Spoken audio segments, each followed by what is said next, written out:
ಧನಂ ಚ ಓದ್ತಿ ಮಾತಾಜಿ. ಧನಂ ಚ ವಾನಂ ಚ ತದೇಂದ್ರಿಯಾಚಿ ಪ್ರಾಣ ಚ ರುತ್ವಾ ಮಮ ಸರ್ವಮೇವಂ ಪಾಲಾಯಸೆ ಕುತ್ರ ದುತೋ ಆದ್ಯ ಶೌರ ಸಂಭಾಸ್ತಿ ಧಾಮಸ್ಯ ಮಾಯಾ ವಿರುದ್ಧಾತ್ಮ ವಿಂದಂತಿ ಘೋರಂ ಯಮಪಾಶಬದ್ಧಂ ವಿಂದಂತಿ ಭೀಮಂ ಭವಪಾಶಬದ್ಧಂ ಚಿಂದಂತಿ ಸರ್ವಸ್ಯ ಸಮಸ್ಯ ಬಂಧಂ ನೈವಾತ್ಮನೋ ಭಕ್ತ ಕೃತಂ ಸುಬುಧಂ. ಹರೇ ಕೃಷ್ಣ ಮಾತಾಜಿ. ಓದಿ ಮನ್ಮನಸ್ಸೆ.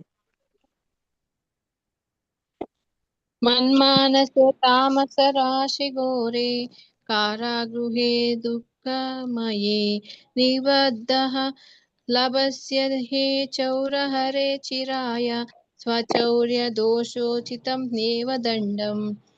ಕಾರಾಗೃಹೇ ವಂಸದಾ ಹೃದಯೇ ಮದೀಯೇ ಮದ್ಭಕ್ತಿ ಪಾತ ದೃಢ ಬಂಧನ ನಿಷ್ಫಲಸನ್ ತ್ವಾಂ ಕೃಷ್ಣ ಹೇ ಪ್ರಳಯ ಕೋಟಿ ಶತಾಂತರೇಪಿ ಸರ್ವಸ್ಯ ಸ್ಥೂರ ಹೃದಯಾನ್ನ ವಿಮೋಚಯಾಮಿ. ಹರೇ ಕೃಷ್ಣ. ಧನ್ಯವಾದಗಳು. ಹರೇ ಕೃಷ್ಣ ಕೃಷ್ಣ ಕೃಷ್ಣ ಹರೇ ಹರೇ ಹರೇ ರಾಮ ರಾಮ ರಾಮ ಹರೇ ಹರೇ. ಹರೇ ಕೃಷ್ಣ ಮಾತಾಜಿ. ನಾನು ಮ್ಯೂಟ್ ಮಾಡ್ತೇನೆ. ಹೆಸರು ನೀವೇ ಕರೀರಿ ಮಾತಾಜಿ, ಯಾಕಂದ್ರೆ ಇಲ್ಲಿ ಡಿಸ್ಟರ್ಬೆನ್ಸ್ ಇದೆ. ಮಾತಾಜಿ ಬಂತ ಕಳಿಸಿದ್ರ? ಇಲ್ಲ ಅಲ್ಲ? ಹೌದೌದು ಕಳಿಸಿದೆ, ನಿಮಗೆ ಹೋಸ್ಟ್ ಕಳಿಸಿದ್ದೇನೆ ನೋಡಿ. ಹೋಸ್ಟ್ ಸಹ ಮಾಡಿದ್ದೇನೆ. ಸ್ಕ್ರೀನ್ ನಾನು ಹಾಕ್ತೇನೆ. ಪದ್ಯ ಹಾಕಿ ಮಾತಾಜಿ, ಪದ್ಯ ಹಾಕಿ. ಚೌರಾಷ್ಟಕಂ ಆಯ್ತಾ? ಆಯ್ತು ಮಾತಾಜಿ. ನನ್ನ ಅಷ್ಟಕಂ ಮಾತಾಜಿ.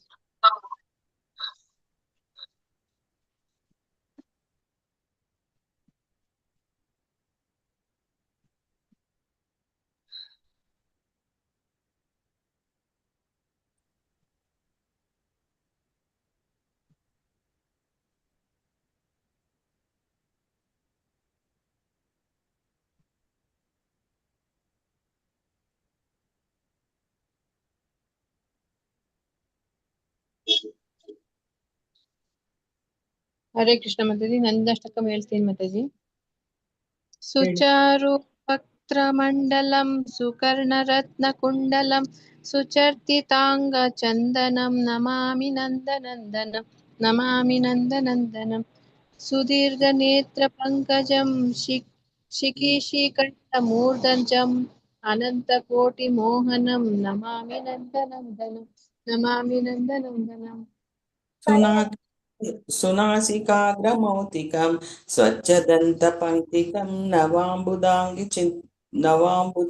ಚಿಕ್ಕಣಂ ನಮಾಮಿ ನಂದನಂದನಂ ಕರೇಣ ವೇಣುರಂಜಿತಂ ಗತಿ ಕರಿಭೃಂಗಂಜಿತಂ ಗೋಕುಲಪೀತ ಶೋಭನಂ ನಮಾಮಿ ನಂದನಂದನಂ ತ್ರಿಭಂಗದೇಹು ಸುಂದರಂ ನಖದ್ಯುತಿ ಸುಧಾಕರಂ ಅಮೂಲ್ಯ ರತ್ನಭೂಷಣಂ ನಮಾಮಿ ನಂದನಂದನಂ ನಮಾಮಿ ನಂದನಂದನಂ. ಹರೇ ಕೃಷ್ಣ ಮಾತಾಜಿ. ಹೇಳಿನಾ ಕಂಟಿನ್ಯೂಸ್ ಆಗಿ? ಬೇರೆಯವ್ರು ಆಡ್ಲಿ ಯಾರಾದ್ರೂ. ಓಕೆ. ಹರೇ ಕೃಷ್ಣ ಯಾರು ಆಡ್ತೀರಾ? ಚೌರಾಷ್ಟಕಂ ಹೇಳಿದ್ರ ಮಾತಾಜಿ? ಹೇಳಿದ. ನನ್ ಟೈಮೇ ನೋಡ್ಲಿಲ್ಲ ಮಾತಾಜಿ. ನೋಡ್ದೆ, ಕಾಲ್ ಕೊಟ್ಟೆ ನಾನು. ಲಲಿತಾ ಮಾತಾಜಿ ಶೇರ್ ಮಾಡ್ತೀರಾ? ಅದೇ ಹೋಸ್ಟ್ ಮಾಡ್ಬೇಕಲ್ಲ. ನಾ ಮಾಡ್ತೀನಿ. ನಿಮ್ದು ಹೋಸ್ಟ್ ನೀವಿದ್ದೀರಾ ಮಾತಾಜಿ? ಮಾಡ್ತೀನಿ. ಲಲಿತಾ ಅಂತ ಉಂಟು, ಅದೇ ಅಲ್ಲ? ಇಲ್ಲ ಅದು ಬೇಡ. ನಾನು ಹ್ಯಾಂಡ್ ರೈಸ್ ಮಾಡ್ತೀನಿ ಮಾತಾಜಿ, ಅದಕ್ಕೆ ಮಾಡಿ. ನಾನು ನಿಮ್ಮನ್ನು ಹುಡುಕಿದೆ, ನೀವು ಬಂದೇ ಇಲ್ಲ. ಇಲ್ಲ, ನಾನು ಬೇರೆ ಏನೋ ಹುಡುಕ್ತಾ ಇದ್ದೆ. ಹರೇ ಕೃಷ್ಣ ಮಾತಾಜಿ. ಬೇರೆ ಏನೋ ಹುಡುಕ್ತಾ ಇದ್ದೆ ಮಾತಾಜಿ, ಅದ್ರಲ್ಲಿ ಮಗ್ನಳಾಗೋಗಿದ್ದೀನಿ. ಇದು ಮರ್ತೋಯ್ತು ನನಗೆ. ನೋಡಿದ್ರೆ 5 ಕಾಲ್ ಆಗ್ಬಿಟ್ಟಿದೆ. ಅದಕ್ಕೆ ಈಗ ಮಾಡಿದ್ದೆ, ನೀವ್ ಕಾಲ್ ಮಾಡಿದ್ದು ಅದಕ್ಕೇನೋ ಅಂತ ಅನ್ನಿಸ್ತು. ಹ್ಯಾಂಡ್ ರೈಸ್ ಮಾಡಿದ್ವಿ ಮಾತಾಜಿ, ಅದಕ್ಕೆ ಮಾಡಿ. ಮಾಡ್ಲಾ ಮಾತಾಜಿ? ಶೇರ್ ಮಾಡಿ ಮಾತಾಜಿ. ಹಾ? ನಾಗವೇಣಿ ಮಾತಾಜಿ ಹೋಸ್ಟ್ ಇದ್ದಾರೆ. ನಾಗವೇಣಿ ಮಾತಾಜಿ ಹೋಸ್ಟ್ ಇದ್ದಾರೆ, ಅವರೇ ಮಾಡ್ಬೇಕಲ್ಲ. ಹೌದು ಮಾತಾಜಿ, ಅವ್ರಿಗೆ ಮಾಡಿ ಹೋಗಿದ್ದಾರೆ ರೀನಾ ಮಾತಾಜಿ. ಹೌದು. ಹರೇ ಕೃಷ್ಣ ಮಾತಾಜಿ, ಲಲಿತಾ ಮಾತಾಜಿ. ಹಾ ಮಾತಾಜಿ ಇದು ನಂದಾಷ್ಟಕಮು ಚೋರಾಷ್ಟಕಮ್ ಅದು ಶೇರ್ ಮಾಡಿ ಮಾತಾಜಿ ಗ್ರೂಪ್ ಅಲ್ಲಿ. ಅದೇ ಶೇರ್ ಮಾಡಕ್ ಹೋಸ್ಟ್ ಆಗ್ಬೇಕಲ್ವಾ ಮಾತಾಜಿ ನಾನು. ಅದ್ ಯಾವ ಗ್ರೂಪ್ ಅಲ್ಲಿ ಇದೆಯೋ ಅದ್ ಗೊತ್ತಿಲ್ಲ ನಾಗವೇಣಿ ಮಾತಾಜಿ. ಮಾತಾಜಿ ಹೋಸ್ಟ್ ಇದ್ದಾರೆ, ಅವರೇ ನಾಗವೇಣಿ ಮಾತಾಜಿ ಇದ್ದಾರೆ. ನಾಗವೇಣಿ ಮಾತಾಜಿ ಹೋಸ್ಟ್ ಇದ್ದಾರೆ. ಅವ್ರು ಕಾಲ್ ಮಾಡ್ತೀರಾ? ಮಾಡ್ಬೇಕಾ? ಅವ್ರು ರಿಸೀವ್ ಮಾಡುದಿಲ್ಲ, ಕೆಲಸದಲ್ಲಿದ್ದಾರಂತೆ. ಕೇಳುತ್ತಾ ನೋಡ್ತೇನೆ. ಮಾತಾಜಿ ಚೌರಾಷ್ಟಕಮು ನಂದಾಷ್ಟಕಮು ಹೇಳಾಯ್ತು. ಮಾತಾಜಿ ಎರಡು ಬೇಕು ಮಾತಾಜಿ. ಎಲ್ಲ ಹೇಳಾಯ್ತಲ್ಲ. ಇಲ್ಲ ಎಲ್ಲಿ ಮಾತಾಜಿ ಮಾತಾಜಿ ಈ ಗ್ರೂಪ್ ಅಲ್ಲಿ ಬಂದಿಲ್ಲ ಮಾತಾಜಿ. ಈಗ ಪುಸ್ತಕ ಇರೋರು ನೋಡ್ಕೊಂಡು ಹೇಳಿದ್ರಲ್ಲ ಮಾತಾಜಿ. ಅದೇ ನಮ್ಮ ಹತ್ರ ಪುಸ್ತಕ ಇಲ್ಲ ಮಾತಾಜಿ. ಎಲ್ಲ ಇದ್ದೋರು ಹೇಳಿದ್ರು. ಇದ್ದವ್ರು ಹೇಳಿದ್ರು. ಸುಂದರಂ ನಖದ್ಯುತಿ ಗ್ರೂಪ್ ಅಲ್ಲಿ ಶೇರ್ ಮಾಡಿದ್ರೆ ನಾವು ಹೇಳ್ಕೊಬೋದಲ್ವಾ ಮಾತಾಜಿ. ಗ್ರೂಪ್ ಅಲ್ಲಿ ಮಾಡಿದಾರೆ ಮಾತಾಜಿ, ಎಷ್ಟು ಗ್ರೂಪ್ಗಳಲ್ಲಿ ಹಾಕಿದ್ದಾರೆ. ಇಲ್ಲ ಮಾತಾಜಿ, ಇಲ್ಲ, ಇದು ನಂದನಂದನದು ಇಲ್ಲ, ಚೌರಾಷ್ಟಕಂ ಉಂಟು. ಚೌರಾಷ್ಟಕ ಇದೆ. ಹೌದು, ಇದಿಲ್ಲ ನಂದನಂದನ. ಮಾತಾಜಿ ಹರೇ ಕೃಷ್ಣ 4 ಹೇಳಿದ್ದಾರೆ, 4 ಹೇಳಿದಿವಿ. ಹರೇ ಕೃಷ್ಣ ಮಾತಾಜಿ ಏನಾಯ್ತು? ಇನ್ ಮಾತಾಜಿ 4 ಮಾತಾಜಿ ಹೋಸ್ಟ್ ಆಗಿದ್ದೀರಾ ನೀವು? ಹೋಸ್ಟ್ ಇವ್ರಿ ಲಲಿತಾ ಮಾತಾಜಿಗ್ ಮಾಡಿ. ಏನು ಹೋಸ್ಟ್ ಮಾಡಿದ್ದೇನೆ. ಹೋಸ್ಟ್ ಆಗಿದ್ದೀರಾ ಮಾತಾಜಿ ನೀವು? ಹ್ಯಾಂಡ್ ರೈಸ್ ಮಾಡ್ಲಿಲ್ಲ. ಲಲಿತಾ ಮಾತಾಜಿ ಬಂದ್ರಾ? ಹೌದು. ಲಲಿತಾ ಮಾತಾಜಿ ಬಂದಿದ್ದಾರಮ್ಮ. ಹ್ಯಾಂಡ್ ರೈಸ್ ಮಾಡಿರೋದಕ್ ಮಾಡಿ ಮಾತಾಜಿ. ಹರೇ ಕೃಷ್ಣ.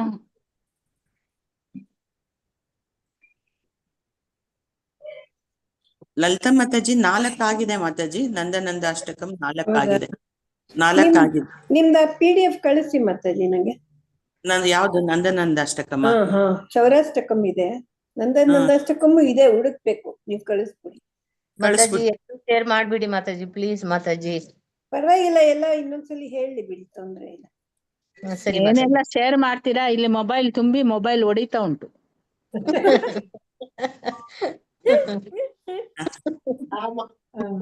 ಮಾಡಿ ಮಾತಾಜಿ. ಮಾಡ್ತಾ ಇದ್ದೇನೆ ಮಾತಾಜಿ. ಏನೋ ಕುಣಿತಾ ಉಂಟು ನನ್ನ ಮೊಬೈಲ್. ಕುಣಿದೆ ಅಷ್ಟೇ. ಇಲ್ಲ ಹಂಗಾಗಿದೆ. ಕಳಿಸಿದೀನಿ ಮಾತಾಜಿ. ಹಾ ನೋಡ್ದೆ. ಓಕೆ, 4 ಆಗಿದೆ. ಹಾ ಅದೇ ಇರಿ, ನಾನ್ ಮಾಡ್ತೇನೆ. ನೀವು ಯಾವ ಗುಂಪಿಗೂ ಕಳಿಸಿದ್ರು ನನ್ಗೆ ಬರ್ತದೆ, ಅವರವರಿಗೆ ಕಳಿಸಿರಗಳಿಲ್ಲ. ಬಂದ ಮಾತಾಜಿ, ಪೋಸ್ಟ್ ಮಾಡಿದೆ ನೋಡಿ. ಬಂದಿದೆ, ಮಾಡ್ತೇನೆ ಮಾತಾಜಿ.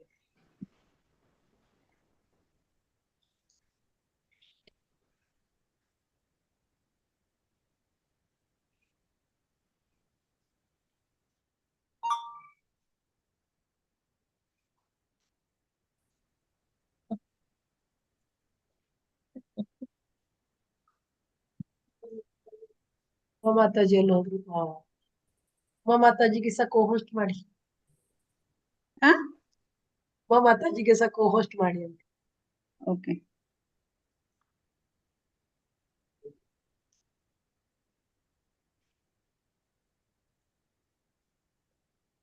ಟೈಮ್ ವೇಸ್ಟ್ ಆಗ್ತಾ ಉಂಟು. ಚೌರಾಷ್ಟಕಂ ಮಾಡ್ಲಾ, ನಂದನಂದಾಷ್ಟಕಂ ಮಾಡ್ಲಾ? ನಂದನ ಅರ್ಧ ಹೇಳಿದ್ದಾರೆ, ಅದನ್ನ ಹೇಳಿ ಸಾಕು. ಟೈಮ್ 5:30 ಆಗ್ತಾ ಬಂತು. ಓಕೆ. ಮತ್ತೆ ಗೋವಿಂದಮ್ಮದ್ ಹೇಳಿ. ಅದೊಂದು ಇಟ್ಕೋಬೇಕಲ್ಲ ಮಾತಾಜಿ. ಇದು 4 ಓದಿದೀವಿ ಅಷ್ಟೇ, ನಂದನಂದ ಅಷ್ಟೇ. ಅದೇ ತ್ರಿಭಂಗ ದೇಹ ಸುಂದರಮಿಂದ ಹೇಳ್ಬೇಕು. 5ನೇದಿಂದ ಹೇಳ್ಬೇಕು. ತ್ರಿಭಂಗ ದೇಹ ಸುಂದರಂ ನಖದ್ಯುತಿ ಸುಧಾಕರಂ ಅಮೂಲ್ಯ ರತ್ನಭೂಷಣಂ ನಮಾಮಿ ನಂದನಂದನಂ ನಮಾಮಿ ನಂದನಂದನಂ ನಮಾಮಿ ನಂದನಂದನಂ. ಹೇಳಿ, ಯಾರು ಹೇಳ್ತೀರ? ಹೇಳ್ದೇ ಇರೋರು ಹೇಳಿ. ಸುಗಂಧ ಅಂಗ ಸೌರಭಂ ಪುರೋ ವಿರಾಜಿಕೋಸವಂ ಸ್ಫುರತ್ ಶಿವಸ್ಥಲಾಂಚನಂ ನಮಾಮಿ ನಂದನಂದನಂ ನಮಾಮಿ ನಂದನಂದನಂ. ಹರೇ ಕೃಷ್ಣ. ಸುಗಂಧ ಅಂಗ ಸೌರಭಂ ಪುರೋ ವಿರಾಜಿ ಕೌಸ್ತುಭಂ स्फुरश्रीवत्सलाञ्छनं नमामि नन्दनन्दनं नमामि नन्दनन्दनम् वृन्दावन सुनागरं विलासानुगवाससं सुरेन्द्रगर्वमोचनं नमामि नन्दनन्दनं नमामि नन्दनन्दनम् नायकं सदा प्रदायकं जगन्महिमप्रलोभनं नमामि नन्दनन्दनम् नन्दनन्दाष्टकं पठेद्य श्रद्धयान्वितः तरेद्भवाब्धिदुस्तरं लभेत तदङ्घ्रियुक्तकम् इति ಶ್ರೀನಂದನಂದಾಷ್ಟಕಂ ಸಂಪೂರ್ಣಂ. ನೆಕ್ಸ್ಟ್ ಚೌರಾಷ್ಟಕಮ್ಮ ಆಯ್ತು. ಚೋರಾಷ್ಟಕಂ ಆಯ್ತಾ? ಆಯ್ತಾ ಮಾತಾಜಿ? ಓದಿಸ್ಬೇಕಾ? ಮಾತಾಜಿ ಸೌರಾಷ್ಟಕಂ ಆಗಿದೆ. ಅರ್ಥ ಯಾರು ಓದಿಲ್ಲ. ಅರ್ಥ ಓದಿಸ್ಲಾ? ಅರ್ಥ ಶ್ಲೋಕ ಆದ್ಮೇಲೆ ಇದೆ. ಅದು ಶ್ಲೋಕ ಹೇಳ್ದೇ ಇರೋರು ಓದಿ ಅರ್ಥನ. ಅರ್ಥ: ಓ ಕಳ್ಳ, ನನ್ನ ಸಂಪತ್ತು, ನನ್ನ ಗೌರವ, ನನ್ನ ಇಂದ್ರಿಯಗಳು, ನನ್ನ ಜೀವನ ಮತ್ತು ನನ್ನ ಎಲ್ಲವನ್ನು ಕದ್ದ ನಂತರ ನೀನು ಎಲ್ಲಿಗೆ ಓಡಿ ಹೋಗಬಹುದು? ನನ್ನ ಮಧ್ಯದಲ್ಲಿ ಬಂದಿದೆಯಲ್ಲ ಮಾತಾಜಿ, ಇದು ಮಧ್ಯದಲ್ಲಿ ಬಂದಿದೆ ಇದು ಅರ್ಥ. ಹೌದು, ಶ್ಲೋಕ ಆಗಿ ಅರ್ಥ ಇದೆ. ಐದನೇದಕ್ಕೆ ಬಂದ್ಬಿಟ್ಟಿದೆ. ಸಾರಿ ಮಧ್ಯದಿಂದ. ಓಕೆ, ಬಂದು ಓದಿ. ಇದೆ. ಕೃಷ್ಣ ಮಾತಾಜಿ.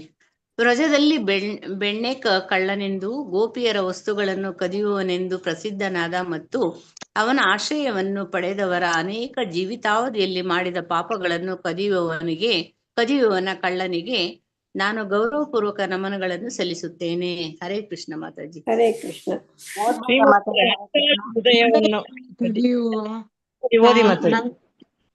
ಅರ್ಥ: ಶ್ರೀಮತಿ ರಾಧಿಕಾಳ ಹೃದಯವನ್ನು ಕದಿಯುವವ, ತಾಜಾ ಮಳೆ ಮೋಡದ ಗಾಢವಾದ ಹೊಳಪನ್ನು ಕದಿಯುವ ಮತ್ತು ಅವನ ಪಾದಗಳನ್ನು ಆಶ್ರಯಿಸುವವರ ಎಲ್ಲಾ ಪಾಪಗಳನ್ನು ಮತ್ತು ದುಃಖಗಳನ್ನು ಕದಿಯುವ ಅಗ್ರಗಣ್ಯ ಕಳ್ಳನಿಗೆ ನಾನು ನನ್ನ ಗೌರವ ಪೂರ್ವಕ ನಮನಗಳನ್ನು ಸಲ್ಲಿಸುತ್ತೇನೆ.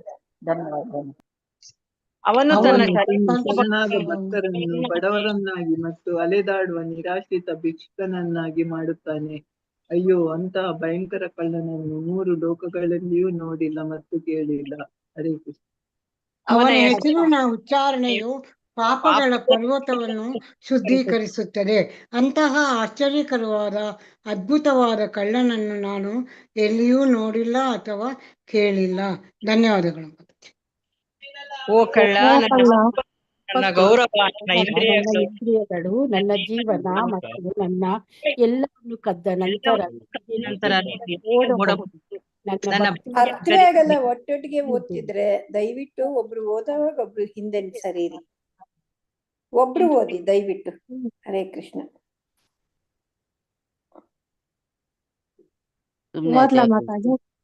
ಹೆಸರು ಕರೆದ್ರೆ ಬೆಸ್ಟ್ ಮಾತಾಜಿ. ಗಾಯತ್ರಿ ಮಾತಾಜಿ ಓದಿ. ನನ್ನ ಸಂಪತ್ತು, ನನ್ನ ಗೌರವ, ನನ್ನ ಇಂದ್ರಿಯಗಳು, ನನ್ನ ಜೀವನ ಮತ್ತು ನನ್ನ ಎಲ್ಲವನ್ನೂ ಕದ್ದ ನಂತರ ನೀನು ಎಲ್ಲಿಗೆ ಓಡಬಹುದು? ನನ್ನ ಭಕ್ತಿಯ ಹಗ್ಗದಿಂದ ನಿನ್ನನ್ನು ಹಿಡಿದಿದ್ದೇನೆ. ಹರೇ ಕೃಷ್ಣ ಮಾತಾಜಿ. ಹರೇ ಕೃಷ್ಣ. ಪ್ರಭಾವತಿ ಮಾತಾಜಿ ಓದಿ. ಓದ್ತೀನಿ. ನೀನು ಯಮರಾಜನ ಘೋರವಾದ ಪಾಶವನ್ನು ಕತ್ತರಿಸಿ ಭೌತಿಕ ಅಸ್ತಿತ್ವದ ಘೋರ ಪಾಶವನ್ನು ತುಂಡರಿಸುತ್ತೀಯೇ ಮತ್ತು ಎಲ್ಲರ ಭೌತಿಕ ಬಂಧನವನ್ನು ಕಡಿದು ಹಾಕುತ್ತೀಯೇ. ಆದರೆ ನಿನ್ನ ಪ್ರೀತಿಯ ಭಕ್ತರು ಕಟ್ಟಿದ ಭಕ್ತಿಯ ಗಂಟು ಕತ್ತರಿಸಲು ನಿನಗೆ ಸಾಧ್ಯವಾಗುತ್ತಿಲ್ಲ. ಹರೇ ಕೃಷ್ಣ. ಉಮಾ ಕುಲಕರ್ಣಿ ಮಾತಾಜಿ. ಹರೇ ಕೃಷ್ಣ. ಓ ನನ್ನ ಎಲ್ಲವನ್ನೂ ಕದ್ದವನೇ, ಓ ಕಳ್ಳ, ಇಂದು ನಾನು ನಿನ್ನನ್ನು ನನ್ನ ಅಜ್ಞಾನದ ಭಯಂಕರ ಕತ್ತಲೆಯಿಂದ ಭಯಭೀತಿಗಳಿಂದ ಕೂಡಿರುವ ನನ್ನ ಹೃದಯದ ದುಃಖದ ಸೆರೆಮನೆಯಲ್ಲಿ ಬಂಧಿಸಿದ್ದೇನೆ. ನೀನು ಬಹಳ ಕಾಲ ಅಲ್ಲಿಯೇ ಇರುತ್ತೀಯೆ. ನಿನ್ನ ಕಳ್ಳತನದ ಅಪರಾಧಗಳಿಗೆ ತಕ್ಕ ಶಿಕ್ಷೆಯನ್ನು ಪಡೆಯುತ್ತೀಯೆ. ಹರೇ ಕೃಷ್ಣ. ಹರೇ ಕೃಷ್ಣ. ಗೀತಾ ಮಾತಾಜಿ. ಓ ಕೃಷ್ಣ, ನನ್ನ ಎಲ್ಲವನ್ನೂ ಕದ್ದವನಾದ ಕಳ್ಳ, ನನ್ನ ಭಕ್ತಿಯ ಪಾಶವು ಎಂದೆಂದಿಗೂ ಬಿಗಿಯಾಗಿ ಇರುವುದು. ನೀನು ನನ್ನ ಹೃದಯದ ಸೆರೆಮನೆಯಲ್ಲಿ ಯಾವಾಗಲೂ ನೆಲೆಸುತ್ತೀಯೆ, ಏಕೆಂದರೆ ನಾನು ನಿನ್ನನ್ನು ಲಕ್ಷಾಂತರ ಯುಗಗಳವರೆಗೆ ಬಿಡುಗಡೆ ಮಾಡುವುದಿಲ್ಲ. ಹರೇ ಹರೇ ಕೃಷ್ಣ. ಕೃಷ್ಣ. ಚೌರಾಷ್ಟಕಂ ಕಿ ಜೈ. ಮಾತಾಜಿ ಆಯ್ತು. ಆಯ್ತಾ? ನೀವು ಶೇರ್ ಮಾಡ್ತೀರಲ್ಲ ನೆಕ್ಸ್ಟ್? ಹಾ, ಮಾಡಿ. ನಾನು ಸ್ಟಾಪ್ ಮಾಡ್ತೇನೆ. ಜಯ ಜಯ ಶ್ರೀ ಚೈತನ್ಯ ಜಯ ನಿತ್ಯಾನಂದ. ಜಯ ಜಯ ಶ್ರೀ ಚೈತನ್ಯ ಜಯ ನಿತ್ಯಾನಂದ. ಅದ್ವೈತ ಚಂದ್ರ ಜಯ ಗೌರ ಭಕ್ತ ವೃಂದ. ಜಯ ಜಯ ಗೌರ ಭಕ್ತ ವೃಂದ. ಜಯ ಶ್ರೀ ಚೈತನ್ಯ ಜಯ ನಿತ್ಯಾನಂದ. ಜಯ ಜಯ ಶ್ರೀ ಚೈತನ್ಯ ಜಯ ನಿತ್ಯಾನಂದ. ಜಯ ಸರಿ ಹೇಳಿ ಮತ್ತೆ. ಜಯ ದ್ವೈತ ಚಂದ್ರ ಜಯ ಗೌರ ಭಕ್ತ ವೃಂದ. ಜಯ ಚಂದ್ರ ಜಯ ಗೌರ ಭಕ್ತ ವೃಂದ. ಜಯ ಜಯ ಶ್ರೀ ಚೈತನ್ಯ ಜಯ ನಿತ್ಯಾನಂದ. ಜಯ ಶ್ರೀ ಚೈತನ್ಯ ಜಯ ನಿತ್ಯಾನಂದ. ಜಯ ದ್ವೈತ ಚಂದ್ರ ಜಯ ಗೌರ ಭಕ್ತ ವೃಂದ. ಜಯ ಚಂದ್ರ ಜಯ ಗೌರ ಭಕ್ತ ವೃಂದ. ಗೌರ ಗೌರ ಗೌರ ಹರಿ. ಗೌರ ಗೌರ ಗೌರ ಹರಿ. ಜೈ ಸಚಿನಂದನ ಗೌರ ಹರಿ. ಜಯ ಸಚ್ಚಿದಾನಂದ ಗೌರ ಹರಿ. ಗೌರ ಗೌರ ಗೌರ ಹರಿ. ಗೌರ ಗೌರ ಗೌರ ಹರಿ. ಜಯ ಸಚಿನಂದನ ಗೌರ ಹರಿ. ಜಯ ಸಚ್ಚಿದಾನಂದ ಗೌರ ಹರಿ. ಜಯ ಜಯ ಶ್ರೀ ಚೈತನ್ಯ ಜಯ ನಿತ್ಯಾನಂದ. ಜಯ ಜಯ ಶ್ರೀ ಚೈತನ್ಯ ಜಯ ನಿತ್ಯಾನಂದ. ಜಯ ದ್ವೈತ ಚಂದ್ರ ಜಯ ಗೌರ ಭಕ್ತ ವೃಂದ. ಜಯ ದ್ವೈತ ಚಂದ್ರ ಜಯ ಗೌರ ಭಕ್ತ ವೃಂದ. ಹರೇ ಕೃಷ್ಣ. ಹರೇ ಕೃಷ್ಣ. ಎಲ್ರಿಗೂ ಸ್ವಾಗತ. ಇವತ್ತು ನಾವು 7ನೇ ಅಧ್ಯಾಯ ಚೈತನ್ಯ ಚರಿತಾಮೃತ ಗ್ರಂಥದ 7ನೇ ಅಧ್ಯಾಯವನ್ನು ತಿಳ್ಕೊಳ್ಳಿಕ್ಕಿದ್ದೇವೆ. ಅದು ನಿಮ್ಗೆ 7 ಶ್ಲೋಕ ಆಗಿದೆ ಅಂತ ಅನಿಸ್ತದೆ. ಇವತ್ತು ಮತ್ತಾಜಿ 5 ಆಗ್ಬೇಕಂತ 5ರಲ್ಲಿ ಇಟ್ಕೊಂಡಿದ್ದೀನಿ ನಾನು. ಹೌದಾ? 7 ಆಗಿದೆ. ಪಂಚತತ್ವಗಳಲ್ಲಿ ಚೈತನ್ಯ ಮಹಾಪ್ರಭು. ಪಂಚತತ್ವ ಅಂದ್ರೆ ನಮ್ಗೆಲ್ಲ ಗೊತ್ತಿದೆ, 5 ತತ್ವಗಳು. ಅದು ಯಾವುದು ಅಂತ ಮುಂದೆ ನಿನ್ನೆ ಹೇಳಿದ್ದಾರೆ, ಈಗ ನಾವು ನೋಡೋಣ. ಅದರಲ್ಲಿ ಚೈತನ್ಯ ಮಹಾಪ್ರಭುಗಳ ಬಗ್ಗೆ ಸಹ ನಾವು ತಿಳ್ಕೊಳ್ಳುವಂತದ್ದು. ಈ ಪಂಚತತ್ವಗಳ ಬಗ್ಗೆ ನಾವು ತಿಳುವಳಿಕೆಯನ್ನು ಪಡೆಯುವಂತದ್ದು ಈ ಅಧ್ಯಾಯ. ಇಲ್ಲಿ 1ನೇ ಶ್ಲೋಕದಲ್ಲಿ ನೋಡಿ, ಚೈತನ್ಯ ಮಹಾಪ್ರಭುಗಳಿಗೆ ಕವಿರಾಜ ಕೃಷ್ಣರಾಜ ಗೋಸ್ವಾಮಿ ಅವರು ಏನ್ ಮಾಡ್ತಾರೆ, ಪೂರ್ವಕ ಪ್ರಣಾಮಗಳನ್ನು ಸಲ್ಲಿಸ್ತಾರೆ. ಮತ್ತೆ ಈ ಭಗವಂತನ ಪ್ರೀತಿಯನ್ನು ನಾವು ಪಡಿಬೇಕಾದ್ರೆ ಅವ್ರಿಗೆ ಏನಾಗ್ಬೇಕು, ಎಲ್ಲ ಈ ಜಗತ್ತಿನಲ್ಲಿರುವಂತ ಸಮಸ್ತವನ್ನು ನಾವು ಕಳ್ಕೊಳ್ಬೇಕಂತೆ. ಕಳ್ಕೊಂಡಾಗ ಜೀವನದಲ್ಲಿ ಅಂತಿಮ ಗುರಿ ಯಾರು? ನಮ್ಗೆ ಕೃಷ್ಣ ಅಥವಾ ಚೈತನ್ಯ ಮಹಾಪ್ರಭುಗಳಾಗ್ತಾರೆ. ಆಧ್ಯಾತ್ಮಿಕ ಜೀವನದಲ್ಲಿ ಪ್ರಗತಿಯನ್ನು ಸಾಧಿಸಿದವರಿಗೆ ಮಾತ್ರ ಅವರೇ ಏಕಮೇವ ಅರ್ಥ, ಅಂದ್ರೆ ಅವರಲ್ಲಿ ಆಸಕ್ತಿ ಇರುವಂತಹದ್ದು. ಅಂತ ಅವರು ಹೇಗೆ ದೇವರ ಪ್ರೇಮವನ್ನು ಇಲ್ಲಿ ಸಲ್ಲಿಸಿದ ಭಕ್ತಿಯ ಉದಾರ ಕೊಡುಗೆಯನ್ನು ಕುರಿತು ನಾನು ಬರಿತೇನೆ ಅಂತ ಹೇಳ್ತಾರೆ. ಸೆಕೆಂಡ್ ಅದ್ರಲ್ಲಿ ಏನ್ ಹೇಳ್ತಾರಂದ್ರೆ, ಪರಮಪ್ರಭು ಚೈತನ್ಯ ಮಹಾಪ್ರಭುವಿಗೆ ಸರ್ವ ಜಯವಾಗಲಿ, ಎಲ್ಲ ರೀತಿಯಲ್ಲಿ ಅವರಿಗೆ ಜಯವಾಗಲಿ, ಅವರ ಪಾದಕಮಲದಲ್ಲಿ ಆಶ್ರಯ ಪಡೆದವರು ಅತ್ಯಂತ ಧನ್ಯರು ಅಂತ ಹೇಳ್ತಾರೆ. ಅಲ್ಲಿ 3ನೇದ್ರಲ್ಲಿ ಆರಂಭದಲ್ಲಿ ನಾನು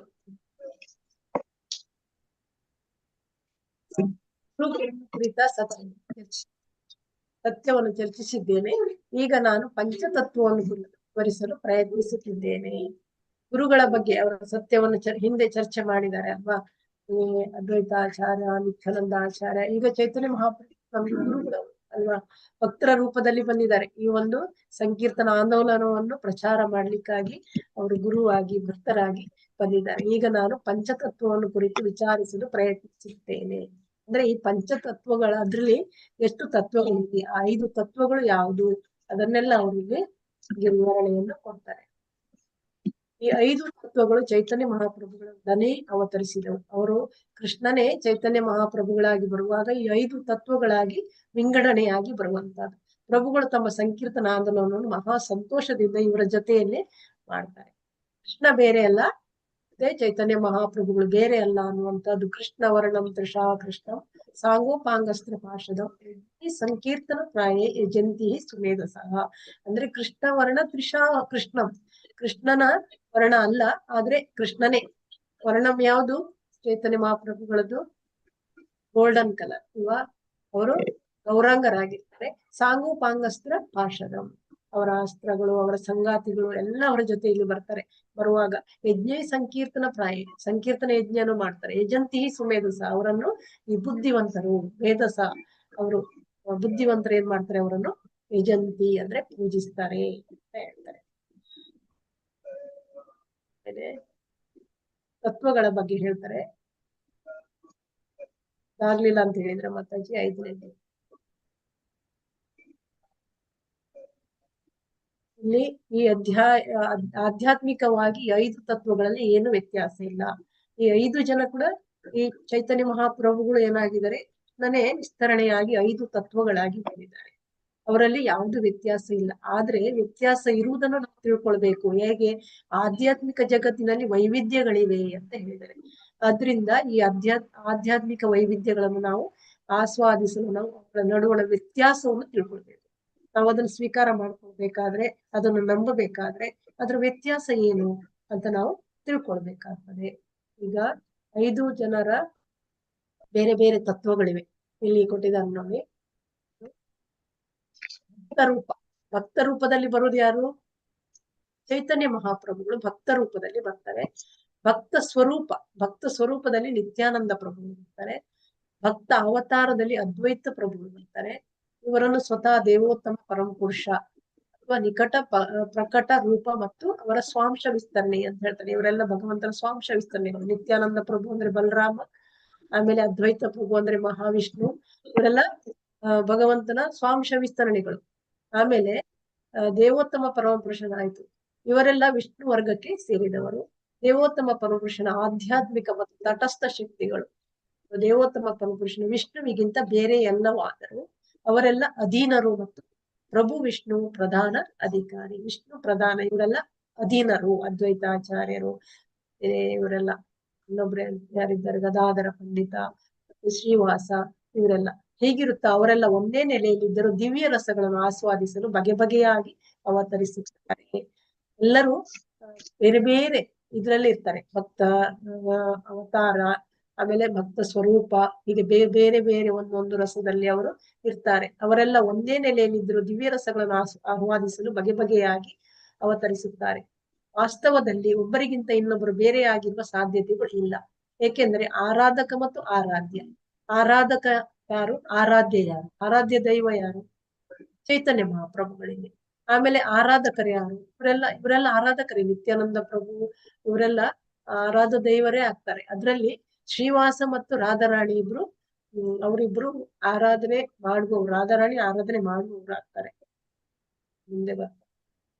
ಅವರೆಲ್ಲ ವಿಷ್ಣು ತತ್ವ ಆದ್ದರಿಂದ ಅವರೆಲ್ಲ ಆರಾಧನೆಯನ್ನು ಮಾಡಿಸಿಕೊಳ್ಳುವವರು. ಆರಾಧಕರು ರಾಧಾರಾಣಿ ಆಗ್ತಾರೆ. ಪಂಚತತ್ವಾತ್ಮಕಂ ಕೃಷ್ಣಂ ಭಕ್ತರೂಪ ಸ್ವರೂಪಕಂ ಭಕ್ತಾವತಾರಂ ಭಕ್ತಾಖ್ಯಂ ನಮಾಮಿ ಭಕ್ತ ಶಕ್ತಿಕಂ. ಓದ್ತೀರಾ? ಪಂಚತತ್ವಾತ್ಮಕಂ ಕೃಷ್ಣ ಭಕ್ತರೂಪ ಸ್ವರೂಪಕಂ ಭಕ್ತಾವತಾರಂ ಭಕ್ತಾಖ್ಯಂ ನಮಾಮಿ ಭಕ್ತ ಶಕ್ತಿಕಂ. ಪಂಚತತ್ವ ಆತ್ಮಕಂ 5 ದಿವ್ಯ ವಿಷಯಗಳನ್ನು ಒಳಗೊಂಡು ಕೃಷ್ಣಂ ಪ್ರಭು ಕೃಷ್ಣನಿಗೆ, ಭಕ್ತರೂಪ ಒಬ್ಬ ಭಕ್ತನ ರೂಪದಲ್ಲಿ, ಸ್ವರೂಪಕಂ ಒಬ್ಬ ಭಕ್ತನ ವಿಸ್ತರಣೆಯಲ್ಲಿ, ಭಕ್ತ ಅವತಾರಂ ಒಬ್ಬ ಭಕ್ತನ ಅವತಾರದಲ್ಲಿ, ಭಕ್ತ ಆಖ್ಯಂ ಭಕ್ತನಾಗಿ, ನಮಾಮಿ ನನ್ನ ನಮಸ್ಕಾರಗಳನ್ನು ಸಲ್ಲಿಸುತ್ತೇನೆ, ಭಕ್ತ ಶಕ್ತಿಕಂ ದೇವೋತ್ತಮ ಪರಮ ಪುರುಷನ ಶಕ್ತಿ. ಅನುವಾದ: ಭಕ್ತ, ಭಕ್ತನ ವಿಸ್ತರಣೆ, ಭಕ್ತನ ಅವತಾರ, ಪರಿಶುದ್ಧ ಭಕ್ತ ಮತ್ತು ಭಕ್ತ ಶಕ್ತಿಯಾಗಿ ಯಾರು ಸ್ವತಃ 5 ರೂಪಗಳಲ್ಲಿ ಮೈದೋರಿದ್ದಾನೆಯೋ ಅಂತಹ ಪ್ರಭು ಶ್ರೀಕೃಷ್ಣನಿಗೆ ನನ್ನ ನಮಸ್ಕಾರಗಳನ್ನು ಸಲ್ಲಿಸುತ್ತೇನೆ. ಭಾವಾರ್ಥ: ಶ್ರೀ ನಿತ್ಯಾನಂದ ಪ್ರಭುಗಳು ಶ್ರೀ ಚೈತನ್ಯ ಮಹಾಪ್ರಭುಗಳ ಸೋದರನಾಗಿ ಅವರ ನಿಕಟ ವಿಸ್ತರಣೆಯಾಗಿದ್ದಾರೆ. ಅವರು ಸಚ್ಚಿತ್ ಆನಂದ ವಿಗ್ರಹದ ಆಧ್ಯಾತ್ಮಿಕ ಆನಂದದ ಸಾಕಾರ ರೂಪ. ಅವರ ದೇಹವು ಲೋಕೋತ್ತರ, ಅದು ಭಕ್ತಿ ಸೇವೆಯ ದೈವೋನ್ಮಾದದಿಂದ ತುಂಬಿದೆ. ಆದ್ದರಿಂದ ಶ್ರೀ ಚೈತನ್ಯ ಮಹಾಪ್ರಭುಗಳನ್ನು ಭಕ್ತ ರೂಪ ಒಬ್ಬ ಭಕ್ತನ ರೂಪ ಎಂದು, ಶ್ರೀ ನಿತ್ಯಾನಂದ ಪ್ರಭುಗಳನ್ನು ಭಕ್ತ ಸ್ವರೂಪ, ಒಬ್ಬ ಭಕ್ತರನ ವಿಸ್ತರಣೆ ಎಂದು ಕರೆಯುತ್ತಾರೆ. ಶ್ರೀ ಅದ್ವೈತ ಪ್ರಭುಗಳು ಒಬ್ಬ ಭಕ್ತನ ಅವತಾರವಾಗಿ ವಿಷ್ಣು ತತ್ವವಾಗಿದ್ದು ಅದೇ ವರ್ಗಕ್ಕೆ ಸೇರುತ್ತಾರೆ. ತಟಸ್ಥತೆ, ಸೇವಕತ್ವ, ಸ್ನೇಹ, ಹೆತ್ತವರು ಮತ್ತು ಮಧುರ ಪ್ರೇಮದ ನೆಲೆಗಳಲ್ಲಿ ಬೇರೆ ಬಗೆಯ ಭಕ್ತರು ಇರುತ್ತಾರೆ. ಶ್ರೀ ದಾಮೋದರ, ಶ್ರೀ ಗದಾಧರ ಮತ್ತು ಶ್ರೀ ರಾಮಾನಂದ ಅವರೆಲ್ಲ ಅಂತಹ ಭಕ್ತರೆಲ್ಲ ವಿವಿಧ ಶಕ್ತಿಗಳು.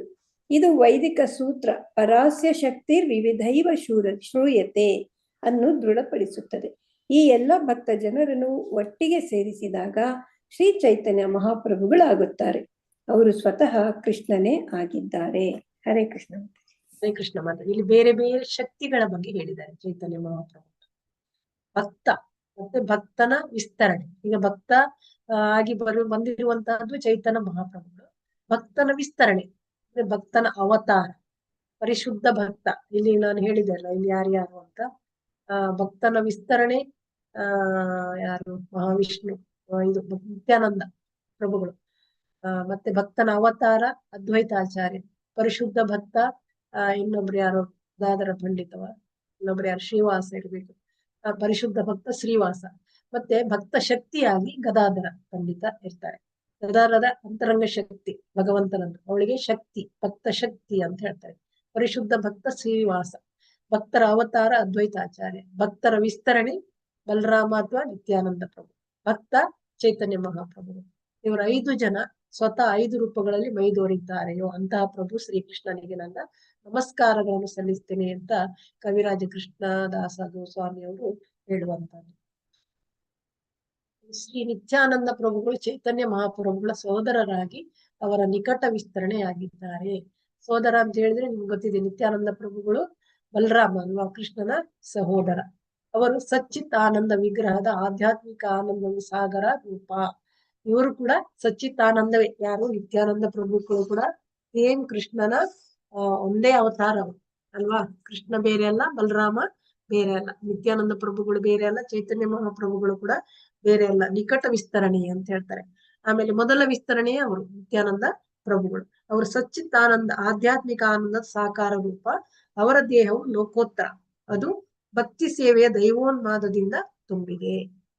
ಭಗವಂತನ ಒಂದು ಹೇಗೆ ದೈವೋನ್ಮಾದದಲ್ಲಿ ಇರ್ತೀವೋ ಅದೇ ತರ ನಿತ್ಯಾನಂದ ಪ್ರಭುಗಳು ಕೂಡ ದೈವೋನ್ಮಾದದಲ್ಲಿ ಅವರು ಇರ್ತಾರೆ. ಹಾಗೆ ಭಕ್ತಿ ಸೇವೆ. ಆದ್ದರಿಂದ ಶ್ರೀ ಚೈತನ್ಯ ಮಹಾಪ್ರಭುಗಳನ್ನು ಭಕ್ತಿ ರೂಪ ಅಂತ ಕರೀತಾರೆ. ಒಬ್ಬ ಭಕ್ತನ ರೂಪ ಅಂತ ಅರ್ಥ ಅಂತ ಹೇಳಿದ್ದಾರೆ. ಶ್ರೀ ನಿತ್ಯಾನಂದ ಪ್ರಭುಗಳನ್ನು ಭಕ್ತ ಸ್ವರೂಪ ಅಂದ್ರೆ ಭಕ್ತರ ಸ್ವರೂಪದಲ್ಲಿ ಅವರು ಇರ್ತಾರೆ. ನಿತ್ಯಾನಂದ ಪ್ರಭುಗಳು ಕೂಡ ಅವರು ಭಗವಂತನ ಒಂದು ಅವತಾರವೇ. ಭಕ್ತರ ಸ್ವರೂಪದಲ್ಲಿ ಅವರು ಇರುವಂತದ್ದು. ಅಂದ್ರೆ ಭಕ್ತ ಸ್ವರೂಪ ಅಂದ್ರೆ ಭಗವಂತನ ಅವತಾರವೇ ಇದು ಸ್ವರೂಪ ಅಂತ ಹೇಳಿದ್ರೆ. ಅದೇ ರೀತಿ ಅವತಾರವನ್ನು ಹೊಂದುವಂತಹದ್ದು ಸ್ವರೂಪ ಎಂದು ಕರೆಯುತ್ತಾರೆ. ಶ್ರೀ ಅದ್ವೈತ ಪ್ರಭುಗಳು ಭಕ್ತನ ಅವತಾರ. ಇವರು ಕೂಡ ಭಕ್ತನ ಅವತಾರ, ವಿಷ್ಣು ತತ್ವವಾಗಿದ್ದಾರೆ. ಇವರು ಕೂಡ ಒಂದು ಸ್ವಾಂಶ ವಿಸ್ತರಣೆ ಅಂತ ನಮ್ಗೆ ಗೊತ್ತಾಗಿದೆ. ಇವರು ವಿಷ್ಣು ಕೂಡ ಎಲ್ಲ 3 ಪುರುಷಾವತಾರಗಳು ಕೂಡ ಭಗವಂತನ ಸ್ವಾಂಶ ವಿಸ್ತರಣೆಗಳು. ಅದೇ ವರ್ಗಕ್ಕೆ ಸೇರಿರ್ತಾರೆ. ಇವರು 3 ಜನ ವಿಷ್ಣುವಿನ ವಿಸ್ತರಣೆಗಳಾಗಿರ್ತಾರೆ. ಆಮೇಲೆ ತಟಸ್ಥ, ಸೇವಕತ್ವ, ಸ್ನೇಹ, ಹೆತ್ತವರು, ಮಧುರ, ಇದೆಲ್ಲ ಏನಂದ್ರೆ ರಸಗಳು. ಈ ಸ್ನೇಹದಲ್ಲಿ ಅಥವಾ ವಾತ್ಸಲ್ಯ ರಸ, ಮಾಧುರ್ಯ ರಸ, ಇದರಲ್ಲೆಲ್ಲ ಯಾರು ಭಕ್ತರಾಗಿ ಎಲ್ಲಿ ಸೇವೆ ಮಾಡ್ತಾರೆ ಅವರು ತುಂಬಾ ಜನ ಇರ್ತಾರಲ್ವಾ.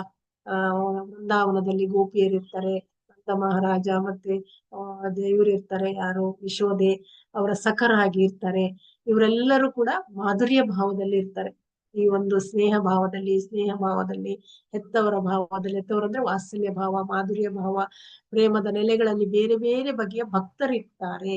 ಅದರಲ್ಲಿ ಕೆಲವರು ಶ್ರೀ ದಾಮೋದರ, ಶ್ರೀ ಗದಾಧರ ಮತ್ತು ಶ್ರೀ ರಮಾನಂದ ಅವರೆಲ್ಲ ಭಕ್ತರೆಲ್ಲ ವಿವಿಧ ಶಕ್ತಿಗಳು. ಇವರೆಲ್ಲ ಶಕ್ತಿಗಳು ಅಂತ ಹೇಳ್ತಾರೆ. ಆಮೇಲೆ ಮಾಧುರ್ಯ ಭಾವದಲ್ಲಿ ಇರುವವರು ಬೇರೆ, ಇವರು ಬೇರೆ, ಇವರು ಶಕ್ತಿಗಳು. ಇದು ವೈದಿಕ ಸೂತ್ರ ಪರಾಸ್ಯ ಶಕ್ತಿರ್ ವಿವಿಧೈವ ಶ್ರೂಯತೆ ಅನ್ನು ದೃಢಪಡಿಸುತ್ತದೆ ಅಂತ ಹೇಳಿದ್ದಾರೆ. ಬೇರೆ ಬೇರೆ ಶಕ್ತಿಗಳ ವಿವಿಧ ಇದನ್ನು ರೂಪವನ್ನು ಇಲ್ಲಿ ತಿಳಿಸ್ತಾ ಇದೆ. ಈ ಎಲ್ಲಾ ಭಕ್ತ ಜನರನ್ನು ಒಟ್ಟಿಗೆ ಸೇರಿಸಿದಾಗ ಶ್ರೀ ಚೈತನ್ಯ ಮಹಾಪ್ರಭುಗಳಾಗ್ತಾರೆ ಅಂತ ಹೇಳ್ತಾರೆ. ಅವರು ಸ್ವತಃ ಕೃಷ್ಣನೇ ಆಗಿದ್ದಾರೆ. ಸ್ವಯಂ ಭಗವಾನ್ ಕೃಷ್ಣ ಏಕಲೇ ಈಶ್ವರ ಅದ್ವಿತೀಯ ನಾಥಾತ್ಮಜ ರಸಿಕಾ ಶೇಖರ. ಏ ಮಂಜುಳಾ ಮಾತಾಜಿ, ಏ ಮಂಜುಳಾ ಮಾತಾಜಿ,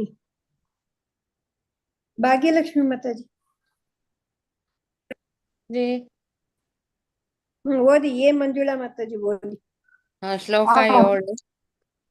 ಸ್ವಯಂ ಭಗವಾನ್ ಕೃಷ್ಣ ಏಕಲೇ ಈಶ್ವರ ಅದ್ವಿತೀಯ ನಂದಾತ್ಮಜ ರಸಿಕ ಶೇಖರ. ಸ್ವಯಂ ಸ್ವತಃ ಅವನೇ ಭಗವಾನ್ ದೇವೋತ್ತಮ ಪರಮಪುರುಷ ಕೃಷ್ಣ ಪ್ರಭು. ಕೃಷ್ಣ ಏಕಲೇ ಕೃಷ್ಣ ಏಕಲೇ ಏಕಮಾತ್ರ ಈಶ್ವರ ಪರಮ ನಿಯಂತ್ರಕ ಅದ್ವಿತೀಯ ಸಮಾನರಾದ ಇನ್ನೊಬ್ಬರಿಲ್ಲ ನಂದ ಆತ್ಮಜ ನಂದ ಮಹಾರಾಜನ ಪುತ್ರನಾಗಿ ಅವತರಿಸಿದನು. ರಸಿಕ ರಸಗಳನ್ನು ಆಸ್ವಾದಿಸುವವನು. ಶೇಖರ ಶಿಖರ. ಅನುವಾದ ಶ್ರೀಲ ಪ್ರಭುಪಾದರಿಂದ. ಶ್ರೀಲ ಪ್ರಭುಪಾದರಿಗೆ ಜಯವಾಗಲಿ. ಸಕಲ ಆನಂದಗಳ ನಿಧಿಯಾದ ಕೃಷ್ಣನು ಸ್ವತಃ ದೇವೋತ್ತಮ ಪರಮಪುರುಷ ಮತ್ತು ಪರಮ ನಿಯಂತ್ರಕ. ಶ್ರೀಕೃಷ್ಣನಿಗಿಂತ ದೊಡ್ಡವರಾಗಲಿ ಅಥವಾ ಅವನಿಗೆ ಸಮಾನರಾದವರಾಗಲಿ ಯಾರೂ ಇಲ್ಲ. ಆದರೂ ಕೂಡ ಅವನು ನಂದ ಮಹಾರಾಜನ ಪುತ್ರನಾಗಿ ಅವತರಿಸುತ್ತಾನೆ. ಭಾವಾರ್ಥ: ಪ್ರಭು ಕೃಷ್ಣನಿಗೆ ಸಮಾನರಾದವರು ಅಥವಾ ಅವನಿಗಿಂತ ದೊಡ್ಡವರು ಯಾರೂ ಇಲ್ಲ. ಅವನು ಎಲ್ಲ ಆಧ್ಯಾತ್ಮಿಕ ಆನಂದಗಳ ನಿಧಿ. ಇಷ್ಟಾದರೂ ಅವನು ನಂದ ಮಹಾರಾಜ ಮತ್ತು ಯಶೋದಾ ಮಾತೆಯ ಪುತ್ರನಾಗಿ ಜನಿಸುತ್ತಾನೆ ಎಂದು ಹೇಳುವ ಮೂಲಕ ಕವಿರಾಜ ಗೋಸ್ವಾಮಿಯವರು ಪ್ರಭು ಕೃಷ್ಣನ ಕರಾರುವಕ್ಕಾದ ವರ್ಣನೆಯನ್ನು ಈ ಶ್ಲೋಕದಲ್ಲಿ ಕೊಡುತ್ತಾರೆ. ಧನ್ಯವಾದಗಳು. ಹರೇ ಕೃಷ್ಣ. ಧನ್ಯವಾದಗಳು ಮಾತಾಜಿ. ಸಕಲ ಆನಂದಗಳ ನಿಧಿಯಾದ ಕೃಷ್ಣನು ಅಂದ್ರೆ ಭಗವಂತ ಯಾವಾಗ್ಲೂ ಸಚ್ಚಿತ್ ಆನಂದದಲ್ಲಿಯೇ ಇರುವಂತ ಎಲ್ಲ ಆನಂದಗಳ ಸಾಗರ ಅವನು ಅಲ್ವಾ. ಅದು ಅವನು ಏನ್ ಹೇಳ್ತಾರೆ, ಎಲ್ಲ ಲೋಕಗಳ ಒಡೆಯ, ಎಲ್ಲರ ಒಡೆಯ, ನಿಯಂತ್ರಕ, ಈಶ್ವರ. ಏಕಲೇ ಕೃಷ್ಣ ಏಕಲೇ ಈಶ್ವರ. ಅವನೊಬ್ಬನೇ, ಬೇರೆ ಯಾರು ಈಶ್ವರರಲ್ಲ ಹೇಳ್ತಾರೆ. ಅವನೊಬ್ಬನೇ ಈಶ್ವರ. ಎಲ್ಲರನ್ನು ನಿಯಂತ್ರಿಸುವವನು ಭಗವಂತ. ಎಲ್ಲ ಲೋಕಗಳನ್ನು ಎಲ್ಲರನ್ನು ನಿಯಂತ್ರಿಸುವವನು ಅವನೊಬ್ಬನೇ. ಅವನಿಗೆ ಸಮಾನರಾದವರು ಯಾರು ಇಲ್ಲ, ಅವನಿಂದ ದೊಡ್ಡವರಾದವರು ಯಾರು ಇಲ್ಲ. ಅಸಮೋರ್ಧ್ವ ಅಂತಾರೆ. ಅಸಮೋರ್ಧ್ವ ಅಂದ್ರೆ ಭಗವಂತನಿಗೆ ಸಮಾನರು ಯಾರು ಇಲ್ಲ, ಅವರಿಂದ ಮೇಲಿನವರು ಯಾರು ಇಲ್ಲ. ಆದರೂ ಕೂಡ ಅವನು ನಂದ ಮಹಾರಾಜನ ಪುತ್ರನಾಗಿ ಅವತರಿಸ್ತಾನೆ. ಆದ್ರೂ ಕೂಡ ಇಂತಹ ಸಕಲ ಆನಂದಗಳ ನಿಧಿಯಾಗಿ ಇದ್ರು ಕೂಡ ಅವನಿಂದ ಯಾರು ದೊಡ್ಡವರು ಅಲ್ಲ, ಸಮಾನರಲ್ಲ ಆಗಿದ್ರು ಕೂಡ ಭಗವಂತ ನಂದ ಮಹಾರಾಜನ ಮನೆಯಲ್ಲಿ ಪುತ್ರನಾಗಿ ಜನಿಸ್ತಾನೆ ಹೇಳ್ತಾರೆ. ಇಲ್ಲಿ ಏನ್ ಹೇಳ್ತಾರೆ, ಯಶೋದಾ ಮಾತೆಯ ಪುತ್ರನಾಗಿ ಜನಿಸ್ತಾನೆ ಎಂದು ಹೇಳುವ ಮೂಲಕ ಕವಿರಾಜ ಗೋಸ್ವಾಮಿಯವರು ಪ್ರಭು ಕೃಷ್ಣನ ಕರಾರುವಕ್ಕಾದ ವರ್ಣನೆಯನ್ನು ಈ ಶ್ಲೋಕದಲ್ಲಿ ಕೊಡ್ತಾರೆ.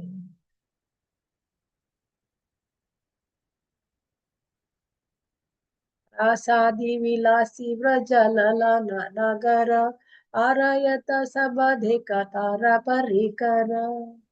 ಹರೇ ಕೃಷ್ಣ. ಭಾಗ್ಯಲಕ್ಷ್ಮಿ ಮಾತಾಜಿ ಓದಿ. ಹಾ ಮಾತಾಜಿ, ಶ್ಲೋಕ ಓದ್ಬೇಕಾ ಮಾತಾಜಿ? ಶ್ಲೋಕ, ಅನುವಾದ, ಭಾವಾರ್ಥ, ಪದಾರ್ಥ ಎಲ್ಲ ಓದಿ. ಲಲನ ನಗರ ಅರಯತ ಸಬಧೆ ಕತಾರ ಪರಿಕರ. ರಾಸಹಾದಿ ರಾಸವೇ ಮೊದಲಾದ ನೃತ್ಯ ವಿಲಾಸಿ ಅನುಬೋಧಿಸುವವನು. ರಜಾಲಲನ ವೃಂದಾವನದ ಲಾಲನೆಯರು. ನಾಗರ ಮುಖಂಡ ಅರಹಿತರರು. ಯಥ ಎಲ್ಲ ಸಭಾ ಪ್ರತಿಯೊಬ್ಬರು.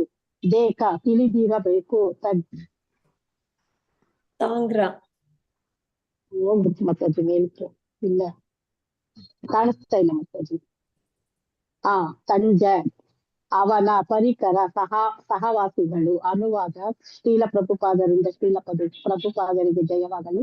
ದೇವೋತ್ತಮ ಪರಮ ಪುರುಷನಾದ ಪ್ರಭು ಶ್ರೀ ಕೃಷ್ಣನು ದ್ವಿತೀಯದಲ್ಲಿ ಪರಮ ಅನುಭೋಗಿ ಅವನ ರಜದ ಲಾಲನೆಯರ ಮುಖಂಡ ಲಲನೆಯರ ಮುಖಂಡ. ಉಳಿದವರೆಲ್ಲ ಕೇವಲ ಅವನ ಸಹವಾಸಿಗಳು. ಭಾವಾರ್ಥ: ರಾಸಾದಿ ವಿಲಾಸಿ ರಾಸ ನೃತ್ಯದ ಅನುಭೋಗಿ ಎಂಬ ಶಬ್ದವು ಬಹಳ ಮುಖ್ಯವಾದದ್ದು. ರಾಸ ನೃತ್ಯವನ್ನು ಶ್ರೀಕೃಷ್ಣನು ಮಾತ್ರ ಅನುಭೋಗಿಸಬಲ್ಲ, ಏಕೆಂದರೆ ಅವನೇ ಪರಮ ಮುಖಂಡ ಮತ್ತು ಲಲನೆಯರಿಗೆ ಮುಖ್ಯಸ್ಥ, ಉಳಿದವರೆಲ್ಲ ಅವನ ಭಕ್ತರು ಮತ್ತು ಸಹವಾಸಿಗಳು. ದೇವೋತ್ತಮ ಪರಮ ಪುರುಷನಾದ ಶ್ರೀಕೃಷ್ಣನೊಡನೆ ಯಾರನ್ನೂ ಹೋಲಿಸಲಾಗದಿದ್ದರೂ ಶ್ರೀಕೃಷ್ಣನ ರಾಸ ನೃತ್ಯವನ್ನು ಅನುಕರಿಸುವ ಅನೇಕ ನಿರ್ಲಜ ಧೂರ್ತರು ಇದ್ದಾರೆ, ಮಾಯಾವಾದಿಗಳಿದ್ದಾರೆ. ಜನರು ಅವರ ವಿಷಯದಲ್ಲಿ ಜಾಗರೂಕರಾಗಿರಬೇಕು. ರಾಸ ನೃತ್ಯವನ್ನು ಶ್ರೀಕೃಷ್ಣನು ಮಾತ್ರ ಮಾಡಬಲ್ಲ, ಬೇರೆ ಯಾರೂ ಮಾಡಲಾರರು. ಹರೇ ಕೃಷ್ಣ ಮಾತಾಜಿ, ಧನ್ಯವಾದಗಳು. ಹರೇ ಕೃಷ್ಣ. ಇಲ್ಲಿ ರಾಸ ನೃತ್ಯದ ಬಗ್ಗೆ ಕೊಟ್ಟಿದ್ದಾರೆ. ಶ್ರೀಕೃಷ್ಣ ದೇವೋತ್ತಮ ಪರಮಪುರುಷನಾದ ಪ್ರಭು ಶ್ರೀಕೃಷ್ಣ ರಾಸ ನೃತ್ಯದಲ್ಲಿ ಪರಮ ಅನುಭೋಗಿ ಅಂತ ಹೇಳ್ತಾರೆ. ಅಂದ್ರೆ ರಾಸ ನೃತ್ಯ ಯಾರಿಗೂ ಮಾಡ್ಲಿಕ್ಕೆ ಆಗುದಿಲ್ಲ, ಕೃಷ್ಣನಿಗೆ ಮಾತ್ರ ಅದ್ರಲ್ಲಿ ಆನಂದಿಸ್ಲಿಕ್ಕೆ ಇರುವಂತ. ಬೇರೆ ಎಲ್ಲರೂ ಆ ರಾಸ ನೃತ್ಯ ಬಗ್ಗೆ ಸಹಕಾರ ಮಾಡಬಹುದೇ ವಿನಃ ಅದ್ರೊಟ್ಟಿಗೆ ಅವರ ಜೊತೆಯಲ್ಲಿ ಆನಂದವನ್ನು ಹೊಂದುವಂತಹದ್ದು ಕೃಷ್ಣ ಮಾತ್ರ ಅಂತ ಹೇಳ್ತಾರೆ. ಮತ್ತೆ ವ್ರಜದ ಲಲನೆಯರ ಕಂಡವನು, ಉಳಿದವರೆಲ್ಲ ಅವನ ಸಹವಾಸಿಗಳು ಹೇಳ್ತಾರೆ. ಬೇರೆ ಎಲ್ಲರಿಗೆ ಕೃಷ್ಣನಾಗೆ ಅಲ್ಲಿ ಆನಂದ ಹೊಂದಲಿಕ್ಕೆ ಆಗುದಿಲ್ಲ. ಯಾಕಂದ್ರೆ ಕೃಷ್ಣ ಮತ್ತೆ ಗೋಪಿಯರು ಇವರ ನಡುವೆ ನಡೆಯುವಂತಹ ಈ ಒಂದು ರಾಸ ನೃತ್ಯ ಇರುವಂತದ್ದು ಇದು ಆಧ್ಯಾತ್ಮಿಕವಾದದ್ದು, ಇದು ಭೌತಿಕವಾದದ್ದಲ್ಲ. ಇಲ್ಲಿ ಯಾವಾಗ್ಲೂ ಕಾಮದ ಪ್ರವೃತ್ತಿ ಇಲ್ಲ, ಇಲ್ಲಿ ಆ ಪ್ರೇಮದ ಪ್ರವೃತ್ತಿ ಇರ್ತದೆ. ಅವರೆಲ್ಲ ಹಿಂದಿನ ಜನ್ಮದಲ್ಲಿ ಋಷಿ ಮುನಿಗಳಾಗಿ ಕೃಷ್ಣನನ್ನು ಹೇಗೆ ನಾವು ಪಡಿಬೇಕು ಅನ್ನೋ ಒಂದು ಅವರಿಗೆ ಇದು ಹಂಬಲ ಇರ್ತದೆ. ಅದನ್ನು ಈ ಜನ್ಮದಲ್ಲಿ ಅವರು ಆ ಪ್ರೇಮದ ರೂಪದಲ್ಲಿ ಅವರ ಜೊತೆಯಲ್ಲಿ ಈ ರಾಸ ನೃತ್ಯವನ್ನು ಮಾಡ್ತಾ ಇರ್ತಾರೆ. ಆದ್ರೆ ಇಲ್ಲಿ ಯಾವುದು ಭೌತಿಕದ ಒಂದು ಇದಿರುವುದಿಲ್ಲ, ಗಂಧ ಗಾಳಿ ಇಲ್ಲ.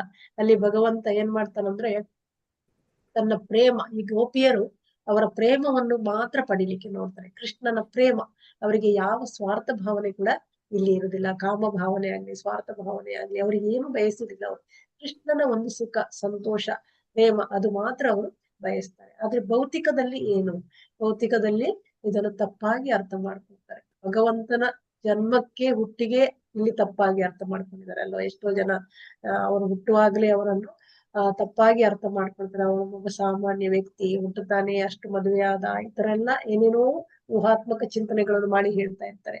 ಆದ್ರೆ ಭಗವಂತನ ಈ ರಾಸ ನೃತ್ಯಗಳು ಕೂಡ ಅವರೇನ್ ತಪ್ಪಾಗಿ ತಿಳ್ಕೊಳ್ತಾರೆ. ಇದು ಕೂಡ ಒಂದು ಕಾಮದ ಭಾವನೆಯಲ್ಲಿ ನೋಡ್ತಾರೆ. ನಿರ್ಲಜ್ಜ ಧೂರ್ತರು ಅಂತ ಹೇಳಿದ್ದಾರೆ. ರಾಸ ನೃತ್ಯವನ್ನು ಅವರು ಕೂಡ ಅನುಕರಣೆ ಮಾಡ್ತಾರಂತೆ. ನಾವು ಕೂಡ ಮಾಡ್ತೀವಿ ರಾಸ ನೃತ್ಯ. ಈ ಮಾಯವಾದಿಗಳು ಅವರೆಲ್ಲ ಅದನ್ನು ಅನುಕರಣೆ ಮಾಡ್ತಾರೆ ಅಂತ ಹೇಳ್ತಾರೆ. ನಿಜವಾಗಿ ಇವರದ್ದೇನಿರ್ತದೆ, ಸ್ವಾರ್ಥ ಭಾವನೆ ಇರ್ತದೆ. ತಮ್ಮ ಇಂದ್ರಿಯ ಸುಖಕ್ಕಾಗಿ ಅವರು ರಾಸ ನೃತ್ಯ ಮಾಡ್ತಾರೆ.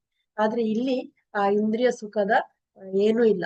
ಭಗವಂತ ತನಗೆ ಏನು ಬೇಕಾದ್ರೂ 16,000 ಹುಡುಗಿಯರನ್ನು ಮದುವೆ ಆದ ಅಂತಂದ್ರೆ ಅವನು ಏಕಕಾಲದಲ್ಲಿ ಆಗ್ತಾನೆ. ಅದು ಯಾರಿಗೆ, ಸಾಮಾನ್ಯ ಮನುಷ್ಯರಿಗೆ ಸಾಧ್ಯ ಆಗ್ತದೆ? 16,000 ಇದು ಕೃಷ್ಣರಾಗಿ ವಿಸ್ತರಣೆ ಹೊಂದಿ ಅವ್ರು ಹೇಗಿರ್ತಾರೆ? ಉದ್ದ, ಗಿಡ್ಡ, ತೋರ, ಸಪ್ರ, ಬೆಳ್ಳಗೆ, ಕರ್ರಗೆ ಯಾವ ರೀತಿ ಇರ್ತಾರೆ ಆ ಹುಡುಗಿಯರು, ಅದೇ ತರ ಅವನು ವಿಸ್ತರಣೆ ಹೊಂದುತ್ತಾನೆ. ಅವರಿಗೆ ಸರಿ ಸಮಾನ ಆದ ಒಂದು ಜೋಡಿಯಾಗಿ ಅವನು ವಿಸ್ತರಣೆ ಹೊಂದಿ ಏಕಕಾಲದಲ್ಲಿ ಮದುವೆ ಆಗ್ತಾನೆ. 10 ಮಕ್ಕಳನ್ನು ಕೊಡ್ತಾನೆ. ಇದು ಹೇಗೆ ಸಾಧ್ಯ? ಅವನು ಈ ಒಂದು ಭೌತಿಕದಲ್ಲಿ ಮಾಡುವಂತಹ ಈ ಸಂಭೋಗ ಕ್ರಿಯೆ ಆ ರೀತಿಯಲ್ಲಿ ಅವನು ಮಕ್ಕಳನ್ನು ಮಾಡ್ಬೇಕಂತಿಲ್ಲ. ಅವನ ದೃಷ್ಟಿ ನೋಟದಿಂದಲೇ ಅವನು ಆ ಒಂದು ಕ್ರಿಯೆಯನ್ನು ಮಾಡ್ತಾನೆ. ಮಕ್ಕಳನ್ನು, ಅವರಿಗೆ ಅಷ್ಟಷ್ಟು ಮಕ್ಕಳನ್ನು ಗರ್ಭೀಕರಿಸುವಂತಹದ್ದು ಅದನ್ನು ಮಾಡ್ತಾನೆ. ಈ ಪ್ರೇಮ ಕಾಮದಿಂದ ಮಾಡ್ಬೇಕಂತಿಲ್ಲ, ಅಥವಾ ಮೈಥುನ ಕ್ರಿಯೆಯಿಂದ ಮಾಡ್ಬೇಕಂತ ಏನು ಇಲ್ಲ. ಭಗವಂತನ ಎಲ್ಲ ಇಂದ್ರಿಯಗಳೆಲ್ಲ ಚಟುವಟಿಕೆಗಳನ್ನು ಮಾಡ್ತವೆ. ಅವನು ಅಸಮೋರ್ಧ ಅಂತ ಹೇಳಿ ಆಗಿದೆ. ಅವನಿಗೆಲ್ಲ ಅಣು ರೇಣು ತೃಣಕಾಷ್ಟದಲ್ಲಿ ಕೂಡ ಪ್ರವೇಶ ಮಾಡ್ತಾನೆ. ಯಾವ ರೀತಿ ಯಾರ ದೇವಕಿಯ ಗರ್ಭದಲ್ಲಿ ಪ್ರವೇಶ ಮಾಡಿದ, ಅಥವಾ ವಸುದೇವನ ಹೃದಯದಲ್ಲಿ ಪ್ರವೇಶ ಮಾಡ್ತಾನೆ, ಅವತಾರ ತಕೊಳ್ತಾನೆ. ಅವನೇನು ಹುಟ್ಟಿ ಬರುವುದಿಲ್ಲ, ಯೋನಿಜ ಅಲ್ಲ ಅವನು ಅಲ್ವಾ, ಅವತಾರ ತಗೊಂಡು ಬರುವಂತಹದ್ದು. ಅದೇ ರೀತಿ ಇಲ್ಲಿ ಅವನಿಗೆ ಈ ಪ್ರೇಮವನ್ನು ಕಾಮದ ರೀತಿಯಲ್ಲಿ ಪಡ್ಕೊಳ್ಬೇಕು ಅಂತ ಏನಿಲ್ಲ ಅವನಿಗೆ. ಹಾಗೆ ಪಡ್ಕೊಳ್ಳೋದಾದ್ರೆ ಅವನಿಗೆ ಬೇಕಾದಷ್ಟು ಸ್ತ್ರೀಯ ಪತ್ನಿಯರಿದ್ದಾರೆ ಅಲ್ವಾ. ಅವನು ಅದನ್ನೆಲ್ಲ ಅವನಿಗೆ ಬಯಸುವುದಿಲ್ಲ. ಅವನಿಗೆ ಯಾವುದೂ ಬಯಕೆ ಇಲ್ಲ, ಭೌತಿಕದ ಬಯಕೆಗಳೇ ಇಲ್ಲ ಭಗವಂತನಿಗೆ. ಆದ್ರೆ ಇಲ್ಲಿ ಇದನ್ನು ತಪ್ಪಾಗಿ ತಿಳ್ಕೊಂಡು ನಾವು ಕೂಡ ಅದನ್ನು ಅನುಕರಣೆ ಮಾಡ್ತೇವೆ ಅಂತ ಹೇಳ್ಕೊಂಡು ಧೂರ್ತರು, ಮಾಯಾವಾದಿಗಳು ಅದನ್ನು ನಿರ್ಲಜ್ಜದಿಂದ ಹೇಳ್ತಾರೆ. ನಿರ್ಲಜ್ಜರು ಅಂತ ಹೇಳ್ತಾರೆ ಅವರಿಗೆ, ಅದು ಮೂಢರು ಅಂತ ಕರೀತಾರೆ. ಅಂತವರು ಅದನ್ನು ಅನುಕರಿಸ್ತಾರೆ ಅಂತ ಹೇಳ್ತಾರೆ. ರಾಸ ನೃತ್ಯವನ್ನು ಕೃಷ್ಣನು ಮಾತ್ರ ಮಾಡಬಲ್ಲ, ಬೇರೆ ಯಾರು ಮಾಡ್ಲಿಕ್ಕೆ ಸಾಧ್ಯವೇ ಇಲ್ಲ ಅಂತ ಹೇಳ್ತಾರೆ. ಯಾರಿಗೂ ಕೃಷ್ಣನ ಹಾಗೆ ಆಗ್ಲಿಕ್ಕೆ ಸಾಧ್ಯವೇ ಇಲ್ಲ ಅಂತ ಹೇಳ್ತಾರೆ. ಅವನೊಬ್ಬನೇ ಅದನ್ನು ಅನುಭವಿಸಬಹುದು. ಸೇಯಿ ಕೃಷ್ಣಾವತೀರ್ಣ ಶ್ರೀ ಕೃಷ್ಣ ಚೈತನ್ಯ, ಸೇಯಿ ಪರಿಕರ ಗಣ ಸಂಗೇ ಸಭಾ ಧನ್ಯ. ಹರೇ ಕೃಷ್ಣ. ದಯಾನ್ವಿತ ಮಾತಾಜಿ. ಹರೇ ಕೃಷ್ಣ ಮಾತಾಜಿ, ಧನ್ಯವಾದ ಪ್ರಣಾಮ್. ಶ್ಲೋಕ 9. ಏಸೆ ಕೃಷ್ಣ ಅವತಾರೇಣೆ ಶ್ರೀ ಕೃಷ್ಣ ಚೈತನ್ಯಂ ಏಸೆ ಪರಿಕಾರ ಗಣ ಸಂಜ್ಞ ಸಬಧಾನಂ ಏಸೆ ಕೃಷ್ಣ ಅದೇ ಪ್ರಭು ಸೇಹಿ ಕೃಷ್ಣ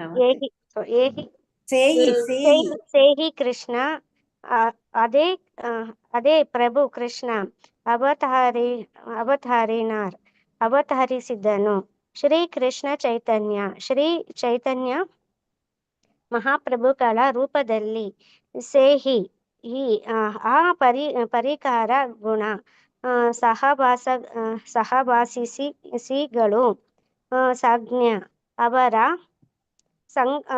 ಸಂಘದಲ್ಲಿ ಸಭಾ ಎಲ್ಲ ಧನ್ಯ ಮಹಿಮೆಗಳನ್ನು. ಅನುವಾದ.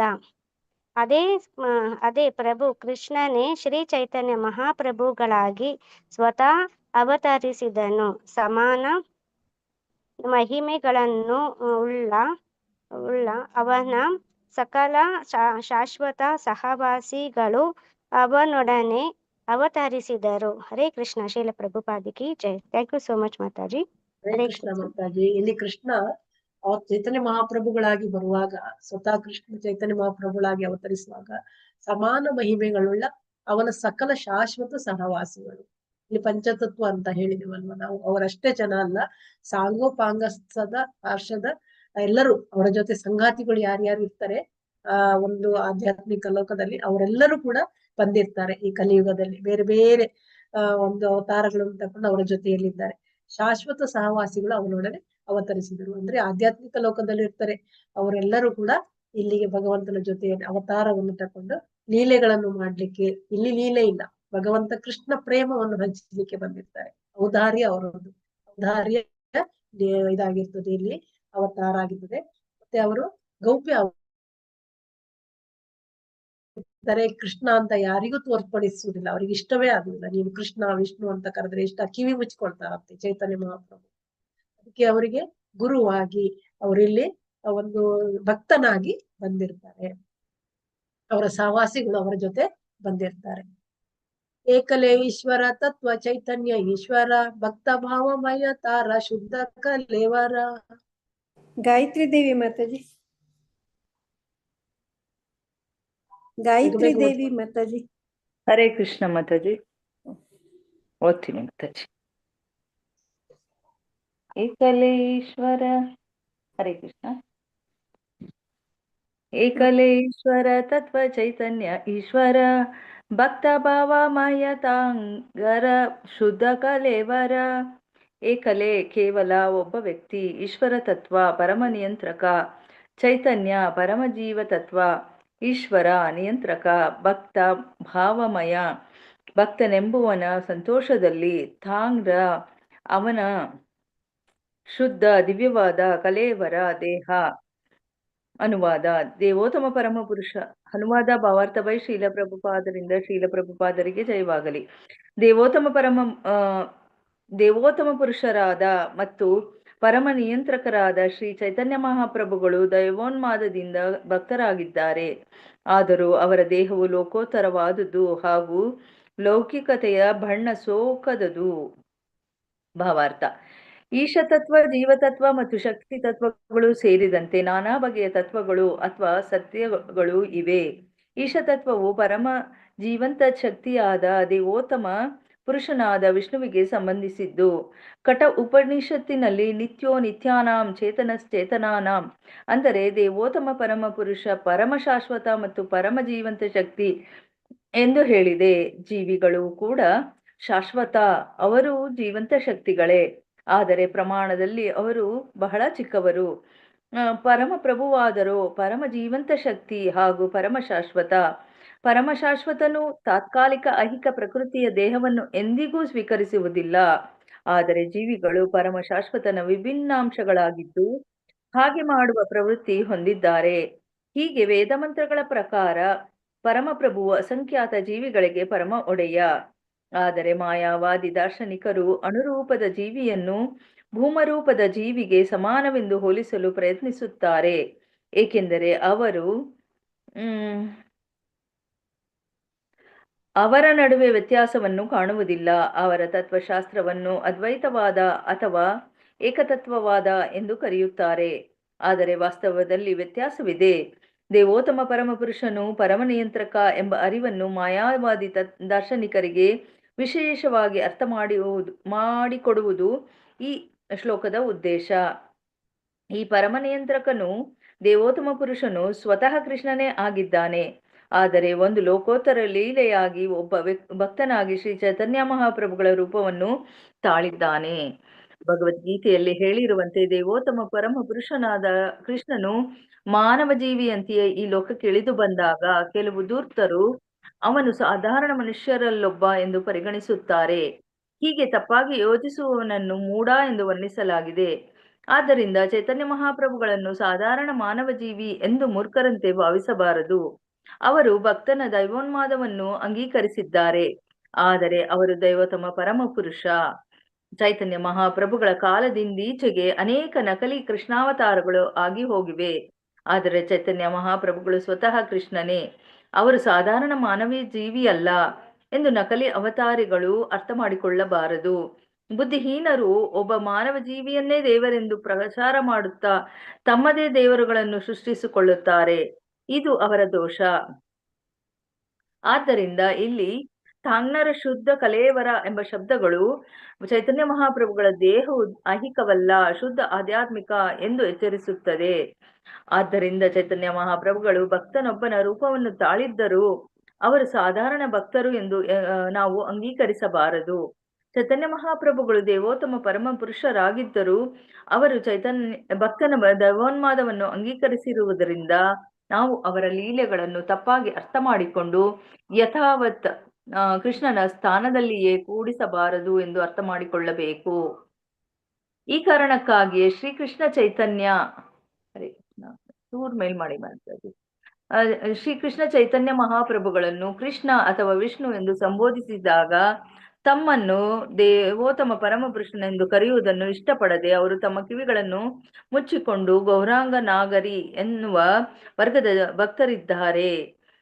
ಅವರು ಚೈತನ್ಯ ಮಹಾಪ್ರಭುಗಳ ವಿಗ್ರಹ ಅಥವಾ ರೂಪವನ್ನು ಇಟ್ಟುಕೊಂಡು ಕೃಷ್ಣನ ಲೀಲೆಗಳನ್ನು ನಾಟಕ ರೂಪದಲ್ಲಿ ಪ್ರದರ್ಶಿಸುತ್ತಾರೆ. ಇದು ತಪ್ಪು. ತಾಂತ್ರಿಕವಾಗಿ ಇದನ್ನು ರಾಸಭಾಸ ಎಂದು ಕರೆಯುತ್ತಾರೆ. ಭಕ್ತನಾಗಿ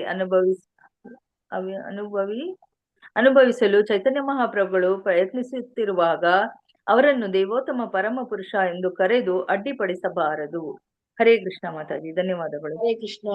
ಇಲ್ಲಿ ಚೈತನ್ಯ ಮಹಾಪ್ರಭುಗಳಿಗೆ ಏನ್ ಹೇಳ್ತಾರೆ ನೋಡಿ, ಪರಮ ನಿಯಂತ್ರಕ. ಭಗವಂತ ಒಬ್ಬನೇ ಪರಮ ನಿಯಂತ್ರಕ, ಬೇರೆ ಯಾರು ಇಲ್ಲ ಅಲ್ವಾ. ಇಲ್ಲಿ ಚೈತನ್ಯ ಮಹಾಪ್ರಭುಗಳು ದೇವೋನ್ಮಾದದಿಂದ ಭಕ್ತರಾಗಿದ್ದಾರೆ. ಅವರು ಭಕ್ತರ ಒಂದು ಅವತಾರದಲ್ಲಿ ನಮ್ಗಿಲ್ಲಿ ಬಂದಿದ್ದಾರೆ. ಆದರೂ ಅವರ ದೇಹವು ಲೋಕೋತ್ತರವಾದದು, ಈ ಲೌಕಿಕ ದೇಹ ಅಲ್ಲ. ಒಂದು ಆಧ್ಯಾತ್ಮಿಕ ಶರೀರ ಚೈತನ್ಯ ಮಹಾಪ್ರಭುಗಳದ್ದು. ಹಾಗೂ ಲೌಕಿಕ ಬಣ್ಣ ಅವರಿಗೆ ಸೋಂಪದು. ಈ ಲೌಕಿಕದಲ್ಲಿ ಯಾವುದು ಕೂಡ ಗುಣಗಳು ಇರ್ಬಹುದು, ಯಾವುದು ಒಂದು ಇದು ಇಲ್ಲಿ ಆಗು ಹೋಗುಗಳು ಪ್ರತಿಕ್ರಿಯೆಗಳು ಆಗ್ತಾ ಇತ್ತು ಅಲ್ಲ, ಕ್ಲೇಶಗಳು ಯಾವುದು ಕೂಡ ಅವರಿಗೆ ಏನು ಮಾಡುದಿಲ್ಲ, ಅವರಿಗೆ ಯಾವುದು ಕೂಡ ಅಂಟುದಿಲ್ಲ ಅವರಿಗೆ ಅಂತ ಹೇಳ್ತಾರೆ. ಅವರದ್ದು ಆಧ್ಯಾತ್ಮಿಕ ಶರೀರ ಚೈತನ್ಯ ಮಹಾಪ್ರಭುಗಳದ್ದು ಅಂತ ಹೇಳ್ತಾ ಇದ್ದಾರೆ. ಈಶತತ್ವ, ಜೀವತತ್ವ ಮತ್ತು ಶಕ್ತಿ ತತ್ವಗಳು ಸೇರಿದಂತೆ ನಾನಾ ಬಗೆಯ ತತ್ವಗಳು ಅಥವಾ ಸತ್ಯಗಳು ಇವೆ. ಈಶತತ್ವ ಅಂದ್ರೆ ಚೈತನ್ಯ ಮಹಾಪ್ರಭು. ಈಶ ಅಂದ್ರೆ ಈಶ್ವರ, ಒಡೆಯ ಅಲ್ವಾ, ನಿಯಂತ್ರಕ, ಎಲ್ಲದರ ನಿಯಂತ್ರಕ ಅವರು. ಆಮೇಲೆ ಜೀವತತ್ವ ಇವರು ನಮ್ಮ ಶ್ರೀವಾಸ ಅವರು ಜೀವತತ್ವ, ನಾರದರು. ಮತ್ತು ಶಕ್ತಿ ತತ್ವ ಅಂದ್ರೆ ರಾಧಾರಾಣಿ ಸೇರಿದಂತೆ ನಾನಾ ಬಗೆಯ ತತ್ವಗಳು ಅಥವಾ ಸತ್ಯಗಳು ಇವೆ.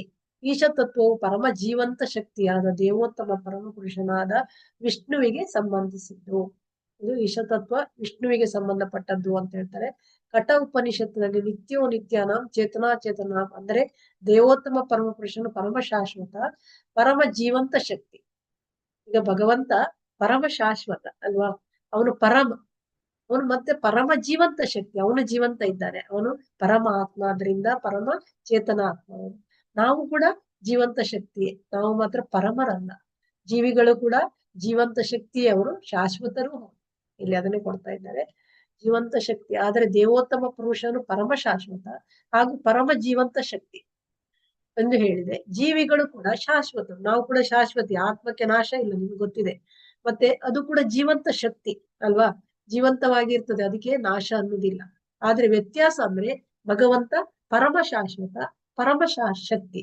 ನಾವು ಖಾಲಿ ಶಾಶ್ವತ, ಮತ್ತೆ ಒಂದು ಶಕ್ತಿ, ಜೀವಂತ ಶಕ್ತಿ.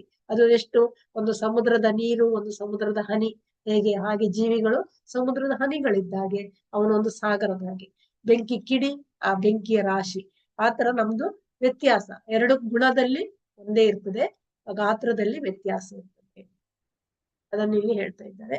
ಆದರೆ ಪ್ರಮಾಣದಲ್ಲಿ ಅವರು ಬಹಳ ಚಿಕ್ಕವರು, ನಾವು ಪ್ರಮಾಣದಲ್ಲಿ ಚಿಕ್ಕವರು. ಒಂದು ಸಮುದ್ರದ ಹನಿ ನೀರು ಉಪ್ಪಿರ್ತದೆ, ಆ ಸಾಗರವನ್ನೇ ತಂದು ಅಲ್ಲಿ ಪರೀಕ್ಷೆ ಮಾಡ್ಬೇಕಂತಿಲ್ಲ, ಲ್ಯಾಬ್ ಅಲ್ಲಿ ಒಂದು ಹನಿ ನೀರು ತಂದ್ರೆ ಸಾಕು, ಅದು ಉಪ್ಪು ಅನ್ನೋದು ಗೊತ್ತಾಗ್ತದೆ.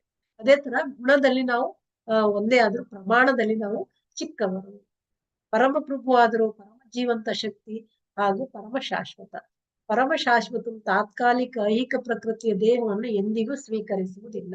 ಈ ಪರಮ ಶಾಶ್ವತ ಯಾರು? ಭಗವಂತ. ನಮ್ಮದು ಶಾಶ್ವತವಾದ ದೇಹ ಅಲ್ಲ, ಭಗವಂತನದ್ದು ಶಾಶ್ವತವಾದ ದೇಹ, ಪರಮ ಶಾಶ್ವತ ದೇಹ ನಮ್ಮದು. ನಮ್ಮದು ಐಹಿಕ ದೇಹ.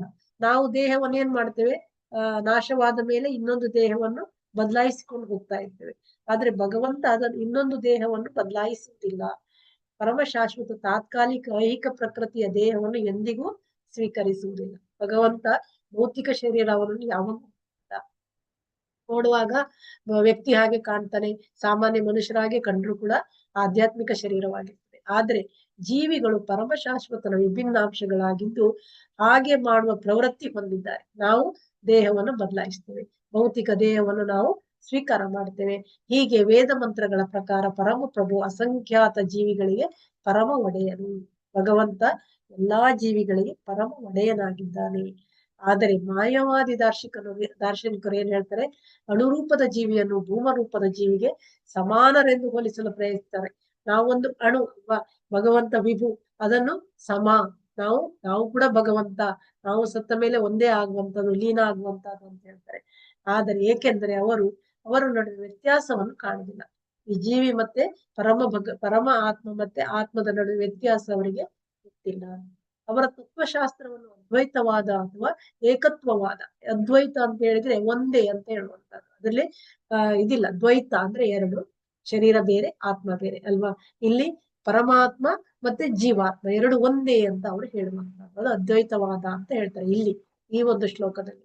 ಮತ್ತೆ ಏಕತ್ವ ಅಂದ್ರೆ ನಾವು ಸತ್ತ ಮೇಲೆ ಆ ಪರಮಾತ್ಮನಲ್ಲಿ ಲೀನವಾಗಿ ಬಿಡ್ತೇವೆ ಅಂತ ಹೇಳ್ತಾರೆ, ಇದು ಏಕತ್ವ ಕರೀತಾರೆ. ಆದರೆ ವಾಸ್ತವದಲ್ಲಿ ವ್ಯತ್ಯಾಸವಿದೆ, ನಿಜವಾಗಿ ಇದು ತಪ್ಪು, ಇದು ವಾಸ್ತವ ಅಲ್ಲ ಅಂತ ಹೇಳ್ತಾರೆ. ದೇವೋತ್ತಮ ಪರಮ ಪುರುಷನು ಪರಮ ನಿಯಂತ್ರಕ ಎಂಬ ಅರಿವನ್ನು ಮಾಯಾವಾದಿ ದಾರ್ಶನಿಕರಿಗೆ ವಿಶೇಷವಾಗಿ ಮಾಡಿಕೊಡುವುದು ಈ ಶ್ಲೋಕದ ಉದ್ದೇಶ. ಅವರಿಗೆ ಭಗವಂತನೇ ಪರಮ ನಿಯಂತ್ರಕ ಅನ್ನೋದು ಗೊತ್ತಿಲ್ಲ, ನಮಗೂ ಅವರಿಗೂ ವ್ಯತ್ಯಾಸ ಇದೆ ಅನ್ನೋದು ಗೊತ್ತಿಲ್ಲ. ಅದನ್ನೇ ತಿಳಿಸಿಕೊಡ್ಲಿಕ್ಕೆ ಈ ಶ್ಲೋಕ ನಮ್ಗೆ ತಿಳಿಸಿಕೊಡ್ತದೆ. ಪರಮ ನಿಯಂತ್ರಕನು ದೇವೋತ್ತಮ ಪುರುಷನು ಸ್ವತಃ ಕೃಷ್ಣನೇ ಆಗಿದ್ದಾನೆ. ಆದರೆ ಒಂದು ಲೋಕೋತ್ತರ ಲೀಲೆಯಾಗಿ ಒಬ್ಬ ಭಕ್ತನಾಗಿ ಶ್ರೀ ಚೈತನ್ಯ ಮಹಾಪ್ರಭುಗಳ ರೂಪವನ್ನು ತಾಳಿದ್ದಾರೆ. ಈ ಭೌತಿಕ ಲೋಕದಲ್ಲಿ ನಡೆಯುವಂತಹ ಎಲ್ಲ ಲೀಲೆಗಳಿಗೆ ಮೀರಿದಂತಹ ಲೀಲೆಯನ್ನು ಮಾಡುವ ಭಕ್ತನಾಗಿ ಚೈತನ್ಯ ಮಹಾಪ್ರಭುಗಳು ಇಲ್ಲಿ ರೂಪವನ್ನು ತಾಳಿದ್ದಾರೆ.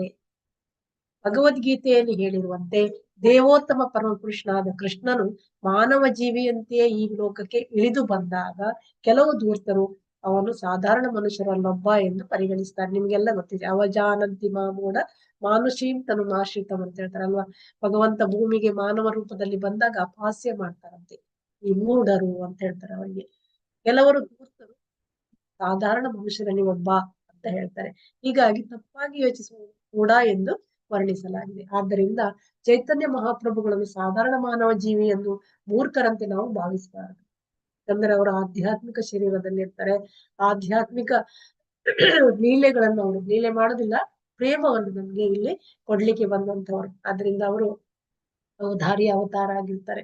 ಚೈತನ್ಯ ಮಹಾಪ್ರಭುಗಳು ಸಾಧಾರಣ ಮಾನವ ಜೀವಿ ಅಲ್ಲ, ಅವರು ಭಕ್ತರ ದೇವೋನ್ಮತವಾದವನ್ನು ಅಂಗೀಕರಿಸಿದ್ದಾರೆ. ಆದರೆ ಅವರು ದೇವೋತ್ತಮ ಪರಮಪುರುಷ, ಅವರು ಭಕ್ತರ ರೂಪದಲ್ಲಿ ಬಂದ್ರು ಕೂಡ ಅವರು ದೇವೋತ್ತಮ ಪರಮಪುರುಷನೇ. ಚೈತನ್ಯ ಮಹಾಪ್ರಭುಗಳ ಕಾಲದಿಂದ ಈಚೆಗೆ ಎಷ್ಟೋ ಜನ ನಾನು ಕೃಷ್ಣ ಅಂತ ಹೇಳ್ಕೊಂಡು ಕೃಷ್ಣನ ಅವತಾರಗಳನ್ನೆಲ್ಲ ಮಾಡ್ಕೊಂಡು ಬೇರೆ ಬೇರೆ ಕಪಟ ಕೃಷ್ಣರಿದ್ರು. ಮೊದ್ಲೆಲ್ಲ. ಆದ್ರೆ ಚೈತನ್ಯ ಮಹಾಪ್ರಭುಗಳು ಸ್ವತಃ ಕೃಷ್ಣನೇ ಅವರು ಸಾಧಾರಣ ಮಾನವ ಜೀವಿ ಅಲ್ಲ ಎಂದು ನಕಲಿ ಅವತಾರಗಳು ಅರ್ಥ ಮಾಡಿಕೊಳ್ಳಲಾರರು. ಇದು ನಮ್ಗೆ ಭಾಗವತದಲ್ಲಿ ಕೂಡ ಕೊಟ್ಟಿದ್ದಾರೆ. ಚೈತನ್ಯ ಮಹಾಪ್ರಭುಗಳು ಕೃಷ್ಣಾವರಣ ಕೃಷ್ಣ ಬಂದ್ರೆ 11ನೇ ಸ್ಕಂದದಲ್ಲೇ ಕೊಟ್ಟಿದ್ದಾರೆ. ಅವರು ಚೈತನ್ಯ ಮಹಾಪ್ರಭುಗಳಾಗಿ ಬರ್ತಾರೆ, ಕೃಷ್ಣ ಗೌರಾಂಗ ಕಲ್ಲರಲ್ಲಿ ಬರ್ತಾರೆ ಅಂತೆಲ್ಲ ಹೇಳಿದ್ದಾರೆ. ಶಚಿ ಸುತನಾಗಿ ಬರ್ತಾರೆ ಅಂತೆಲ್ಲ ಹೇಳಿದ್ದಾರೆ. ಇಲ್ಲಿ ಅದನ್ನು ನಾವು ನಂಬಬೇಕು. ನಮ್ಮ ಶಾಸ್ತ್ರ ಏನ್ ಹೇಳ್ತದೆ ಅದನ್ನು ನಂಬಬೇಕು. ಈ ಮಾಯವಾದಿಗಳು ಅದನ್ನು ನಂಬುದಿಲ್ಲ ಅಂತ ಹೇಳ್ತಾರೆ. ಅವ್ರೇನ್ ಮಾಡ್ತಾರೆ, ಕೆಲವರು ನಾನೇ ಕೃಷ್ಣ ಅಂತ ಹೇಳ್ಕೊಂಡು ಚೈತನ್ಯ ಮಹಾಪ್ರಭುಗಳ ನಕಲಿ ಒಂದು ಚೈತನ್ಯ ಮಹಾಪ್ರಭುಗಳ ಚಿತ್ರವನ್ನು ಇಟ್ಕೊಂಡು ಕೃಷ್ಣನ ಲೀಲೆಗಳನ್ನೆಲ್ಲ ಮಾಡಿ ತೋರಿಸ್ತಾರಂತೆ. ನಕಲಿ ಅವತಾರಗಳ ಅರ್ಥ ಮಾಡಿಕೊಳ್ಳೋದು. ಬುದ್ಧಿಹೀನರು ಒಬ್ಬ ಮಾನವ ಜೀವಿಯನ್ನೇ ದೇವರೆಂದು ಪ್ರಚಾರ ಮಾಡಿದ ತಮ್ಮದೇ ದೇವರುಗಳನ್ನು ಸೃಷ್ಟಿಸಿಕೊಳ್ತಾರೆ. ತಮ್ಮಲ್ಲಿ ಯಾರಾದ್ರೂ ಒಬ್ರು ದೇವರು ಅಂತ ಹೇಳ್ಕೊಂಡು ಅವರಿಗೆ ಒಂದು ಪವಾಡ ಏನಾದ್ರು ಮಾಡಿದ್ರೆ ಅವರೇ ದೇವರು ಅಂತ ಹೇಳ್ಕೊಂಡು ಹೇಳ್ತಾ ಇರ್ತಾರೆ. ಅದು ದೋಷ ಅಂತ ಹೇಳ್ತಾರೆ. ಹಾಗೆ ಮಾಡಬಾರ್ದು, ಅವರ ದೋಷ ಅದು. ಆದ್ರಿಂದ ಇಲ್ಲಿ ತಾರ ಶುದ್ಧ ಕಲೇವರ ಎಂಬ ಶಬ್ದಗಳು ಚೈತನ್ಯ ಮಹಾಪ್ರಭುಗಳ ದೇಹವು ಐಹಿಕವಲ್ಲ, ಇದು ಆಧ್ಯಾತ್ಮಿಕ ಶರೀರ, ಶುದ್ಧ ಆಧ್ಯಾತ್ಮಿಕ ಎಂದು ಎಚ್ಚರಿಸುತ್ತವೆ. ಆದ್ದರಿಂದ ಚೈತನ್ಯ ಪ್ರಭುಗಳು ಭಕ್ತನೊಬ್ಬನ ರೂಪವನ್ನು ತಾಳಿದ್ದರೂ ಅವರು ಸಾಧಾರಣ ಭಕ್ತರು ಎಂದು ನಾವು ಅಂಗೀಕರಿಸಬಾರದು. ಚೈತನ್ಯ ಮಹಾಪ್ರಭುಗಳು ದೇವೋತ್ತಮ ಪರಮ ಪುರುಷರಾಗಿದ್ದರೂ ಅವರು ಭಕ್ತನ ದೇವೋನ್ಮಾದವನ್ನು ಅಂಗೀಕರಿಸಿರುವುದರಿಂದ ನಾವು ಅವರ ಲೀಲೆಗಳನ್ನು ತಪ್ಪಾಗಿ ಅರ್ಥ ಮಾಡಿಕೊಂಡು ಯಥಾವತ್ ಕೃಷ್ಣನ ಸ್ಥಾನದಲ್ಲಿಯೇ ಕೂಡಿಸಬಾರದು ಎಂದು ಅರ್ಥ ಮಾಡಿಕೊಳ್ಳಬೇಕು. ಇಲ್ಲಿ ಕೃಷ್ಣ ಈ ಒಂದು ಪ್ರೇಮವನ್ನು ಕೊಡ್ಲಿಕ್ಕೆ ಬಂದವರು ಚೈತನ್ಯ ಮಹಾಪ್ರಭು. ಅವರನ್ನೇ ನಾವು ಇಲ್ಲಿ ಕೃಷ್ಣ ಅಂತ ಹೇಳ್ಬಾರ್ದು ಅಂತ ಇಲ್ಲಿ ಹೇಳ್ತಾ ಇದ್ದಾರೆ. ಯಾಕಂದ್ರೆ ಅವರು ಕೃಷ್ಣ ಅಂತ ಹೇಳಿದ್ರೆ ಜನರು ಏನ್ ಮಾಡ್ತಾರೆ, ಅವ್ರನ್ನ ಪೂಜೆ ಮಾಡ್ತಾರೆ ಅಲ್ವಾ. ಅವರು ನಮ್ಗೆ ಏನಾಗ್ಬೇಕು, ಇಲ್ಲಿ ಕೃಷ್ಣ ಪ್ರಚಾರ ಮಾಡ್ಲಿಕ್ಕೆ ಗುರು ಆಗ್ಬೇಕು. ಗುರು ಮತ್ತು ಭಕ್ತರಾಗಿ ಬಂದಿದ್ದಾರೆ, ಅವರ ಮಾರ್ಗದರ್ಶನದಲ್ಲಿ ನಡಿಬೇಕು ನಾವು. ಅವರೇ ದೇವ್ರಂತ ಅಂದ್ರೆ ಅವರನ್ನ ಇಟ್ಕೊಂಡು ಪೂಜೆ ಮಾಡ್ತಾರೆ ಅಲ್ವಾ. ಅದಕ್ಕೆ ನಾವು ಕೃಷ್ಣನ ಸ್ಥಾನದಲ್ಲಿ ಕೂಡಿಸಬಾರದು ಎಂದು ಅರ್ಥ ಮಾಡಿಕೊಳ್ಬೇಕು. ಈ ಕಾರಣಕ್ಕಾಗಿ ಶ್ರೀಕೃಷ್ಣ ಚೈತನ್ಯ ಮಹಾಪ್ರಭುಗಳನ್ನು ಕೃಷ್ಣ ಅಥವಾ ವಿಷ್ಣು ಎಂದು ಸಂಬೋಧಿಸಿದಾಗ ತಮ್ಮನ್ನು ದೇವೋತ್ತಮ ಪರಮಪುರುಷನೆಂದು ಕರೆಯುವುದನ್ನು ಇಷ್ಟಪಡೋದಿಲ್ಲ ಅವರು. ಯಾಕಂದ್ರೆ ತನ್ನನ್ನೇ ದೇವ್ರು ಅಂತ ಹೇಳಿದ್ರೆ ಅವರಿಗೆ ಮತ್ತೆ ಪ್ರಚಾರ ಮಾಡ್ಲಿಕ್ಕೆ ಕೃಷ್ಣ ಪ್ರಜ್ಞೆಯನ್ನು ಇದು ಮಾಡ್ಲಿಕ್ಕೆ ಆಗುದಿಲ್ಲ. ಅವರಿಗೆ ಪ್ರೇಮವನ್ನು ಕೊಡ್ಲಿಕ್ಕೆ ಜನರಿಗೆ ಆಗುದಿಲ್ಲ. ಎಂಥ ಪಾಪಿಷ್ಟರಾಗಿದೆ ಅವರಿಗೆ ಕೃಷ್ಣ ಪ್ರೇಮವನ್ನು ಕೊಡ್ಲಿಕ್ಕೆ ಅವರು ಬಂದಿರ್ತಾರೆ ಈ ಚೈತನ್ಯ ಮಹಾಪ್ರಭುಗಳು. ಅದಕ್ಕೆ ಅವ್ರು ಕಿವಿ ಮುಚ್ಕೊಳ್ತಾರಂತೆ ಕೃಷ್ಣ ಅಂತ ಹೇಳಿ ಕರೆದ್ರೆ. ಅವರು ಕೃಷ್ಣನನ್ನು ಆರಾಧಿಸ್ತಾರೆ, ಅವರನ್ನು ಕೃಷ್ಣ ಅಂತ ಯಾರು ಕರೀಲಿಕ್ಕೆ ಅವರು ಇಷ್ಟಪಡೋದಿಲ್ಲ. ಗೌರಾಂಗ ನಾಗರಿ ಎನ್ನುವ ವರ್ಗದ ಭಕ್ತರು ಇದ್ದಾರಂತೆ. ಅವ್ರೇನ್ ಮಾಡ್ತಾರೆ, ಚೈತನ್ಯ ಮಹಾಪ್ರಭುಗಳ ವಿಗ್ರಹವನ್ನು ಇಟ್ಕೊಂಡು ಅವ್ರೇನ್ ಮಾಡ್ತಾರಂತೆ, ಈ ಲೀಲೆಗಳನ್ನೆಲ್ಲ ಮಾಡುವಂಥದ್ದು, ಕೃಷ್ಣನ್ ಮಾಡಿದಂತಹ ಲೀಲೆಗಳು. ಅಂದ್ರೆ ಅವ್ರು ಅದನ್ನು ಮಾಡಿ ನಾಟಕ ರೂಪದಲ್ಲಿ ಪ್ರದರ್ಶನ ಮಾಡ್ತಿದ್ರಂತೆ. ಇದು ಮಾಡುವುದು ತಪ್ಪು ಅಂತ ಹೇಳ್ತಾರೆ. ತಾಂತ್ರಿಕವಾಗಿ ಇದನ್ನು ರಾಸಾಭಾಸ ಎಂದು ಕರೆಯುತ್ತಾರೆ. ಭಕ್ತನಾಗಿ ಅನುಭವಿಸಲು ಚೈತನ್ಯ ಮಹಾಪ್ರಭುಗಳು ಪ್ರಯತ್ನಿಸುತ್ತಿರುವಾಗ ಅವರನ್ನು ದೇವೋತ್ತಮ ಪರಮಪುರುಷ ಎಂದು ಕರೆಯಲು ಅಡ್ಡಿಪಡಿಸಬಾರದು. ಇವರೆಲ್ಲ ಏನು ಚೈತನ್ಯ ಮಹಾಪ್ರಭುಗಳನ್ನು ಇಟ್ಕೊಂಡು ಕೃಷ್ಣನ ಲೀಲೆ ಮಾಡಿದ್ರೆ ಅವರೇ ದೇವರು ಅಂತ ತೋರಿಸಿಕೊಟ್ಟಾಗಾಯ್ತಲ್ವಾ. ಅದನ್ನು ಇಲ್ಲಿ ಯಾರು ಈ ಒಂದು ನಾಗರಿ ಅವರು ಜನರು ಅವರು ಅದನ್ನು ಮಾಡ್ತಾ ಇದ್ದಾರೆ. ನಾಗರಿ ಎನ್ನುವ ಗೌರಾಂಗ ನಾಗರಿ ಎನ್ನುವ ವರ್ಗದವರಂತೆ. ಅಲ್ಲಿ ಮಹಾಕೃಷ್ಣನ ಲೀಲೆಗಳನ್ನೇ ತೋರಿಸುವಾಗ ಅವರು ಕೃಷ್ಣನೇ ಅಂತ ಆಗ್ತದೆ. ಅದಕ್ಕೆ ಅದು ನನಗೆ ಇಷ್ಟ ಇಲ್ಲ, ಅದು ತಪ್ಪು ಅಂತ ಹೇಳ್ತಾರೆ. ಅದಕ್ಕೆ ಅಡ್ಡಿ ಆಗ್ತದೆ. ಚೈತನ್ಯ ಮಹಾಪ್ರಭುಗಳ ಈ ಒಂದು ಆಂದೋಲನಕ್ಕೆ ಅದು ಅಡ್ಡಿ ಆಗ್ತದೆ. ಅದನ್ನು ಮಾಡಬಾರದು ಅಂತ ಹೇಳ್ತಾರೆ. ಕೃಷ್ಣ ಮಾಧುರ್ಯರ ಏಕ ಅದ್ಭುತ ಸ್ವಭಾವ ಅಪನ ಸ್ವಾಧೀತೆ ಕೃಷ್ಣ ಕರೆ ಭಕ್ತ ಭಾವ. ಕೃಷ್ಣಮೂರ್ತಿ ಪ್ರಭುಜಿ. ಹರೇ ಕೃಷ್ಣಮೂರ್ತಿ ಓದಿ ಪ್ರಭು. ಹರೇ ಕೃಷ್ಣ ಮಾಧುರ್ಯರ ಏಕ ಅದ್ಭುತ ಸ್ವಭಾವ ಅಪನ ಆಸ್ವಾದಿತೆ ಕೃಷ್ಣ ಕರೆ ಭಕ್ತ ಭಾವ. ಕೃಷ್ಣ ಮಾಧುರ್ಯರ ಕೃಷ್ಣನ ಪರಮ ಮಾಧುರ್ಯ ಶಕ್ತಿ ಏಕ ಒಂದು ಆಗಿದೆ. ಅದ್ಭುತ ಐಶ್ವರ್ಯಕರ ಸ್ವಭಾವ ಅಪನ ಸ್ವತಃ ಅವನೇ ಆಸ್ವಾದಿಸಲು ಕೃಷ್ಣ ಪರಮಪುರುಷನು ಕರೆ ಮಾಡುತ್ತಾನೆ. ಭಕ್ತ ಭಾವ ಒಬ್ಬ ಭಕ್ತನ ರೂಪವನ್ನು ಸ್ವೀಕರಿಸುತ್ತಾನೆ. ಅನುವಾದ ಶ್ರೀಲಪ್ರಭಾದರೆ ಜಯವಾಗಲಿ. ಕೃಷ್ಣನ ಮಧುರ ಪ್ರೇಮದ ದಿವ್ಯ ರಸವು ಎಷ್ಟು ಅದ್ಭುತವೆಂದರೆ ಅದನ್ನು ಸಂಪೂರ್ಣವಾಗಿ ಆಸ್ವಾದಿಸಿ ಅನುಭೋಗಿಸಲು ಸ್ವತಃ ಕೃಷ್ಣನೇ ಭಕ್ತನ ರೂಪವನ್ನು ಸ್ವೀಕರಿಸುತ್ತಾನೆ. ಭಾವಾರ್ಥ: ಕೃಷ್ಣನು ಸಮಸ್ತ ಮಾಧುರ್ಯಗಳ ನಿಧಿಯಾದರೂ ಭಕ್ತನ ರೂಪವನ್ನು ಅಂಗೀಕರಿಸಿ ಸ್ವತಃ ತಾನೇ ಹೊಂದಿದ್ದಾನೆ. ಮಹಾಪ್ರಭುಗಳು ಭಕ್ತನ ರೂಪ ಚೈತನ್ಯ ಮಹಾಪ್ರಭುಗಳ ಭಕ್ತನ ರೂಪದಲ್ಲಿ ನೆಲೆಸಿದರು ಅವರೇ ಸ್ವತಃ ಕೃಷ್ಣ ಎಂದು ತೀರ್ಮಾನಕ್ಕೆ ಬರಬೇಕಾಗುತ್ತದೆ. ಆದ್ದರಿಂದ ವೈಷ್ಣವರು ಶ್ರೀಕೃಷ್ಣ ಚೈತನ್ಯ ರಾಧಾಕೃಷ್ಣ ನಹೇ ಅನ್ಯ ಅಂದರೆ ರಾಧಾ ಮತ್ತು ಕೃಷ್ಣ ಸೇರಿ ಶ್ರೀ ಕೃಷ್ಣ ಚೈತನ್ಯ ಮಹಾಪ್ರಭುಗಳು ಎಂದು ಹಾಡುತ್ತಾರೆ. ಶ್ರೀ ಸ್ವರೂಪ ದಾಮೋದರ ಗೋಸ್ವಾಮಿಯವರು ಹೀಗೆ ಹೇಳಿದ್ದಾರೆ: ಚೈತನ್ಯಾಖ್ಯಾಂ ಪ್ರಕಟಂ ಅಧುನಾ ತದ್ ದ್ವಯಂ ಐಕ್ಯಂ ಆಪ್ತಂ. ರಾಧಾ ಮತ್ತು ಕೃಷ್ಣರು ಶ್ರೀ ಚೈತನ್ಯ ಮಹಾಪ್ರಭುಗಳ ರೂಪದಲ್ಲಿ ಏಕೀಭವಿಸಿದರು. ಹರೇ ಕೃಷ್ಣ ಮಾತಾಜಿ. Thank you. ಕೃಷ್ಣ ಪ್ರಭುಜಿ. ಕೃಷ್ಣನ ಮಧುರ ಪ್ರೇಮದ ದಿವ್ಯ ರಸವು ಎಷ್ಟು ಅದ್ಭುತವೆಂದರೆ ಅದನ್ನು ಸಂಪೂರ್ಣವಾಗಿ ಆಸ್ವಾದಿಸಿ ಅನುಭೋಗಿಸಲು ಸ್ವತಃ ಕೃಷ್ಣನೇ ಭಕ್ತನ ರೂಪವನ್ನು ಸ್ವೀಕರಿಸಿದ್ದಾರೆ. ಭಗವಂತ ಈ ಒಂದು ಹೇಗೆ ರಾಧಾರಾಣಿ ತುಂಬಾ ಮಾಧುರ್ಯ ರಸದಲ್ಲಿ ಅವರಿಗೆ ಹೇಗೆ ಇದು ಮಾಡ್ತಾ ಇದ್ಲು, ಪ್ರೇಮವನ್ನು ತೋರಿಸ್ತಾ ಇದ್ಲು. ಆ ಭಕ್ತರು ಹೇಗೆ ನನ್ನನ್ನು ಎಷ್ಟು ಪ್ರೀತಿಸ್ತಾರೆ ಅದನ್ನು ನಾನು ನೋಡ್ಬೇಕು, ಅದನ್ನು ಅನುಭವಿಸ್ಬೇಕು ಅಂತ ಹೇಳಿ ಅವರಿಗೆ ಆಸೆ ಆಗ್ತದೆ ಕೃಷ್ಣನಿಗೆ. ಅದನ್ನು ನಾನು ಸ್ವತಃ ಭಕ್ತನಾಗಿ ಬಂದು ಅದನ್ನು ಅನುಭವಿಸಿದಾಗ ಮಾತ್ರ ನನಗೆ ಗೊತ್ತಾಗುವಂತದ್ದಲ್ವಾ. ಅದಕ್ಕೆ ಅವರು ಆ ಒಂದು ಭಕ್ತನ ರೂಪವನ್ನು ತಗೊಳ್ತಾರೆ. ಸಂಪೂರ್ಣವಾಗಿ ಆಸ್ವಾದಿಸಬೇಕು ನಾನು, ಅನುಭೋಗಿಸಲು ಸ್ವತಃ ಕೃಷ್ಣನೇ ಭಕ್ತನ ರೂಪವನ್ನು ಸ್ವೀಕಾರ ಮಾಡ್ತಾರೆ. ಸಮಸ್ತ ಮಾಧುರ್ಯಗಳ ನಿಧಿ, ಎಲ್ಲ ಮಾಧುರ್ಯ ಅವರಲ್ಲಿದೆ ಅಲ್ವಾ. ಅವರು ಭಕ್ತನ ರೂಪವನ್ನು ಅಂಗೀಕರಿಸಿ ಸ್ವತಃ ತಾನೇ ಆಸ್ವಾದಿಸುವ ವಿಶೇಷ ಉದ್ದೇಶವನ್ನು ಹೊಂದಿದ್ದಾರೆ. ಎಲ್ಲ ರಸಗಳ ರಾಜ ಅವರು ಯಾರು? ಕೃಷ್ಣ. ಆದ್ರೆ ಈ ಮಾಧುರ್ಯ ರಸ, ಆ ಭಕ್ತನ ಒಂದು ಮಧುರವಾದ ಪ್ರೇಮ, ಅದು ಹೇಗೆ ನಾನು ಸ್ವೀಕಾರ ಮಾಡಿದ್ರೆ ನನಗೆ ಅನುಭವ ಆಗ್ತದೆ ಅಂತ ನೋಡ್ಬೇಕು ಅನ್ನೋ ಒಂದು ಉದ್ದೇಶದಿಂದ ಚೈತನ್ಯ ಮಹಾಪ್ರಭುಗಳು ಭಕ್ತನ ರೂಪದಲ್ಲಿ ನೆಲೆಸಿದ್ದರು. ಅವರೇ ಸ್ವತಃ ಕೃಷ್ಣ ಎಂದು ತೀರ್ಮಾನಕ್ಕೆ ಬರಬೇಕಾಗುತ್ತದೆ. ಆದ್ರಿಂದ ವೈಷ್ಣವರು ಶ್ರೀಕೃಷ್ಣ ಚೈತನ್ಯ ರಾಧಾಕೃಷ್ಣನ ಹೇ ಅನ್ಯ, ಕೃಷ್ಣ ಚೈತನ್ಯ ಪ್ರಭುಗಳು ಮತ್ತೆ ಕೃಷ್ಣ ಬೇರೆ ಅಲ್ಲ, ಒಂದೇ ಅಂತ ಹೇಳ್ತಾರೆ. ರಾಧಾ ಮತ್ತು ಕೃಷ್ಣ ಸೇರಿ ಶ್ರೀ ಚೈತನ್ಯ ಮಹಾಪ್ರಭು ಎಂದು ಹಾಡುತ್ತಾರೆ. ರಾಧೆಯ ಭಾವದಲ್ಲಿ, ರಾಧೆ ಈಗ ಹೇಗೆ ಕೃಷ್ಣನನ್ನು ಒಂದು ಕ್ಷಣ ಕೂಡ ಬಿಟ್ಟಿರೋದಿಲ್ಲ ಅವಳು, ಅಂತ ಅಷ್ಟು ಪ್ರೀತಿ ಇದೆ ರಾಧೆಯಲ್ಲಿ, ಅಂತರಂಗ ಶಕ್ತಿ ಅವಳು. ಅದು ಯಾವ ರೀತಿ ಅವಳು ನನ್ನನ್ನು ಈ ತರ ಪ್ರೀತಿಸ್ತಾಳೆ, ಅದು ನಾನು ಅವಳ ಒಂದು ಭಾವವನ್ನು ತಕೊಂಡವರು ಕೃಷ್ಣ ಚೈತನ್ಯರಾಗಿ ಬರುವಂತದ್ದು. ಅವಳ ಕಲರ್ ತಕೊಳ್ತಾರೆ, ಅವಳ ಭಾವವನ್ನು ತಕೊಳ್ತಾರೆ. ಮತ್ತೆ ಪುರುಷರ ಅವತಾರದಲ್ಲಿ ಚೈತನ್ಯ ಮಹಾಪ್ರಭುಗಳಾಗಿ ಅವರು ಬರುವಂತಹದ್ದು. ಅದಕ್ಕೆ ಅವರಿಗೆ ಆ ಒಂದು ರಾಧಾರಾಣಿಯ ಭಾವದಲ್ಲಿ ಇರುವುದರಿಂದ ಜಗನ್ನಾಥಪುರಿಗೆ ಹೋದಾಗ ಜಗನ್ನಾಥನನ್ನು ನೋಡುವಾಗ, ಅವರ ರಥಯಾತ್ರೆಯಲ್ಲಿ ನೋಡುವಾಗ ಅವರಿಗೆ ಉನ್ಮಾದಕ್ಕೆ ಬರುವಂತಹದ್ದು. ಕೃಷ್ಣನೇ ಎದುರು ಬರ್ತದೆ ಅವರಿಗೆ, ವೃಂದಾವನದ ನೆನಪು ಬರ್ತದೆ. ಹಾಗೆ ಅವರು ಅಲ್ಲಿ ಉನ್ಮಾದಕ್ಕೆ ಹೋಗ್ತಾರೆ. ಇಲ್ಲಿ ಒಂದೇ ಅವತಾರ ಅವರಿಬ್ಬರದ್ದು, ಯಾರ್ದು? ರಾಧಾರಾಣಿ ಮತ್ತೆ ಕೃಷ್ಣ ಸೇರಿ ಚೈತನ್ಯ ಮಹಾಪ್ರಭುಗಳಾಗಿ ಬರುವಂತ ಭಕ್ತರು ಕೂಡ ಅದೇ ರೀತಿಯಲ್ಲಿ ಹಾಡ್ತಾರಂತೆ. ರಾಧಾ ಕೃಷ್ಣ ಸೇರಿ ಚೈತನ್ಯ ಮಹಾಪ್ರಭುಗಳಾಗಿದ್ದಾರೆ ಅಂತ ವೈಷ್ಣವರು ಹಾಡ್ತಾರೆ ಅಂತ ಹೇಳಿದರೆ, ರಾಧಾ ಮತ್ತು ಕೃಷ್ಣರು ಶ್ರೀ ಚೈತನ್ಯ ಮಹಾಪ್ರಭುಗಳ ರೂಪದಲ್ಲಿ ಏಕೀಭವಿಸಿದರು. ಅವರಿಬ್ರು ಒಬ್ಬರಾಗಿ ಇಲ್ಲಿ ಅವತಾರವನ್ನು ತಗೊಳ್ತಾರೆ. ಇತೆ ಭಕ್ತ ಭಾವಧರೆ ಚೈತನ್ಯ ಗೋಸಾಯಿ, ಭಕ್ತ ಸ್ವರೂಪ ತಾರ ನಿತ್ಯಾನಂದ ಭಾಯಿ. ಗಾಯತ್ರಿ ಆರ್ ಮಾತಾಜಿ. ಗಾಯತ್ರಿ ಆರ್ ಮಾತಾಜಿ. ಓದ್ತೀನಿ ಮಾತಾಜಿ. ಓದಿ. ದೊಡ್ಡದ್ ಮಾಡ್ಕೊತೀನಿ ಒಂದ್ ನಿಮಿಷ. ಶ್ಲೋಕ 12.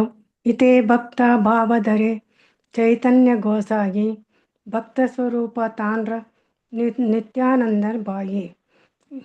ಇದೇ ಈ ಕಾರಣಕ್ಕಾಗಿ ಭಕ್ತ ಭಾವ, ಭಕ್ತನ ದೇವೋನ್ಮಾದ ಧರೆ ಸ್ವೀಕರಿಸಿದರು ಚೈತನ್ಯ ಮಹಾಪ್ರಭುಗಳು. ಗೋಸಾಯಿ ದಿವ್ಯ ಗುರು, ಭಕ್ತ ಸ್ವರೂಪ ಯಥಾವತ್ ಪರಿಶುದ್ಧ ಭಕ್ತನ ಹಾಗೆ.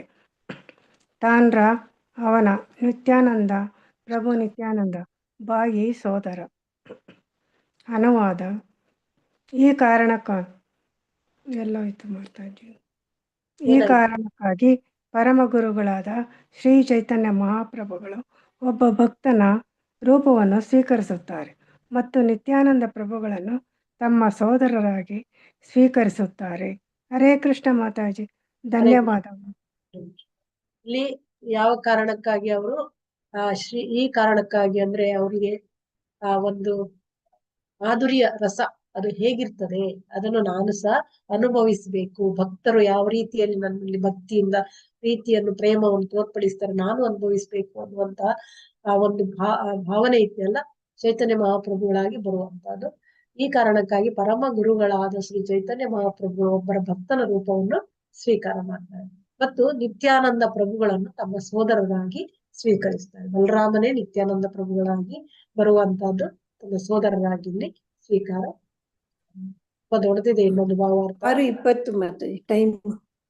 ನಿಲ್ಲಿಸುವ ಇಲ್ಲಿಗೆ ಇವತ್ತು, ಯಾಕಂದ್ರೆ ದೊಡ್ಡದಿದೆ ಅದು 30. ಹೌದೌದು.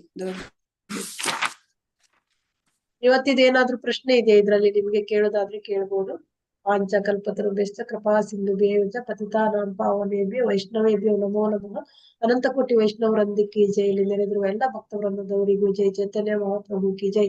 ಚೈತನ್ಯ ಮಹಾಗ್ರಂಥ ಕಿ ಜೈ. ಹರೇ ಕೃಷ್ಣ. ಎಲ್ರಿಗೂ ಧನ್ಯವಾದಗಳು. ಏನಾದ್ರು ಪ್ರಶ್ನೆ ಇದೆಯಾ ಇವತ್ತು ಇದ್ರಲ್ಲಿ? ಇದ್ರೆ ಕೇಳಿ. ಏನಾದ್ರು ಅರ್ಥ ಆಗ್ಲಿಲ್ವಾ? ಹರೇ ಕೃಷ್ಣ. ಹರೇ ಕೃಷ್ಣ ಮಾತಾಜಿ, ಧನ್ಯವಾದಗಳು. ಏನಾದ್ರೂ ಪ್ರಶ್ನೆ ಇದೆಯಾ? ಅಲ್ಲಿ ಕೆಲವು ಅಲ್ಲ ಅವತಾರಗಳು ಅದು ಇದೆಲ್ಲ ಹೇಳಿದ್ರೆ ಎಲ್ಲ ಅರ್ಥ ಆಯ್ತಾ? ಎಲ್ಲ ಅಟೆಂಡೆನ್ಸ್ ಹಾಕಿ.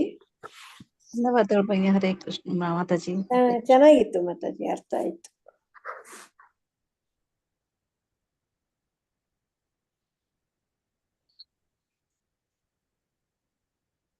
ಮಾತಾಜಿ ನಾಗವೇಣಿ ಮಾತಾಜಿನೇ ಎಂಡ್ ಮಾಡ್ಬೇಕು. ಹೋಸ್ಟ್ ಮಾತಾಜಿ ದಂಡವತ್ ಪ್ರಣಾಮ್. Thank you so much. Leave ಆಗ್ಬೋದು ಅಟೆಂಡೆನ್ಸ್ ಆದವು. ಪ್ರಶ್ನೆ ಇಲ್ಲ ಅಂದ್ರೆ ಲೀವ್ ಹಾಕಿ. ಪ್ರಶ್ನೆ ಇದೆಯಾ? ಇಲ್ಲ ಮಾತಾಜಿ, ಧನ್ಯವಾದಗಳು. ಚೈತನ್ಯ ಮಹಾಪ್ರಭುಗಳು ಯಾಕೆ ಅವರು ಇದರಲ್ಲಿ ಬರ್ತಾರೆ? ಚೈತನ್ಯ ಮಹಾಪ್ರಭುಗಳಾಗಿ ಏಕೆ ಭಕ್ತರ ರೂಪದಲ್ಲಿ ಬರ್ತಾರೆ? ರಾಧೆಯರ ಭಾವದಿಂದ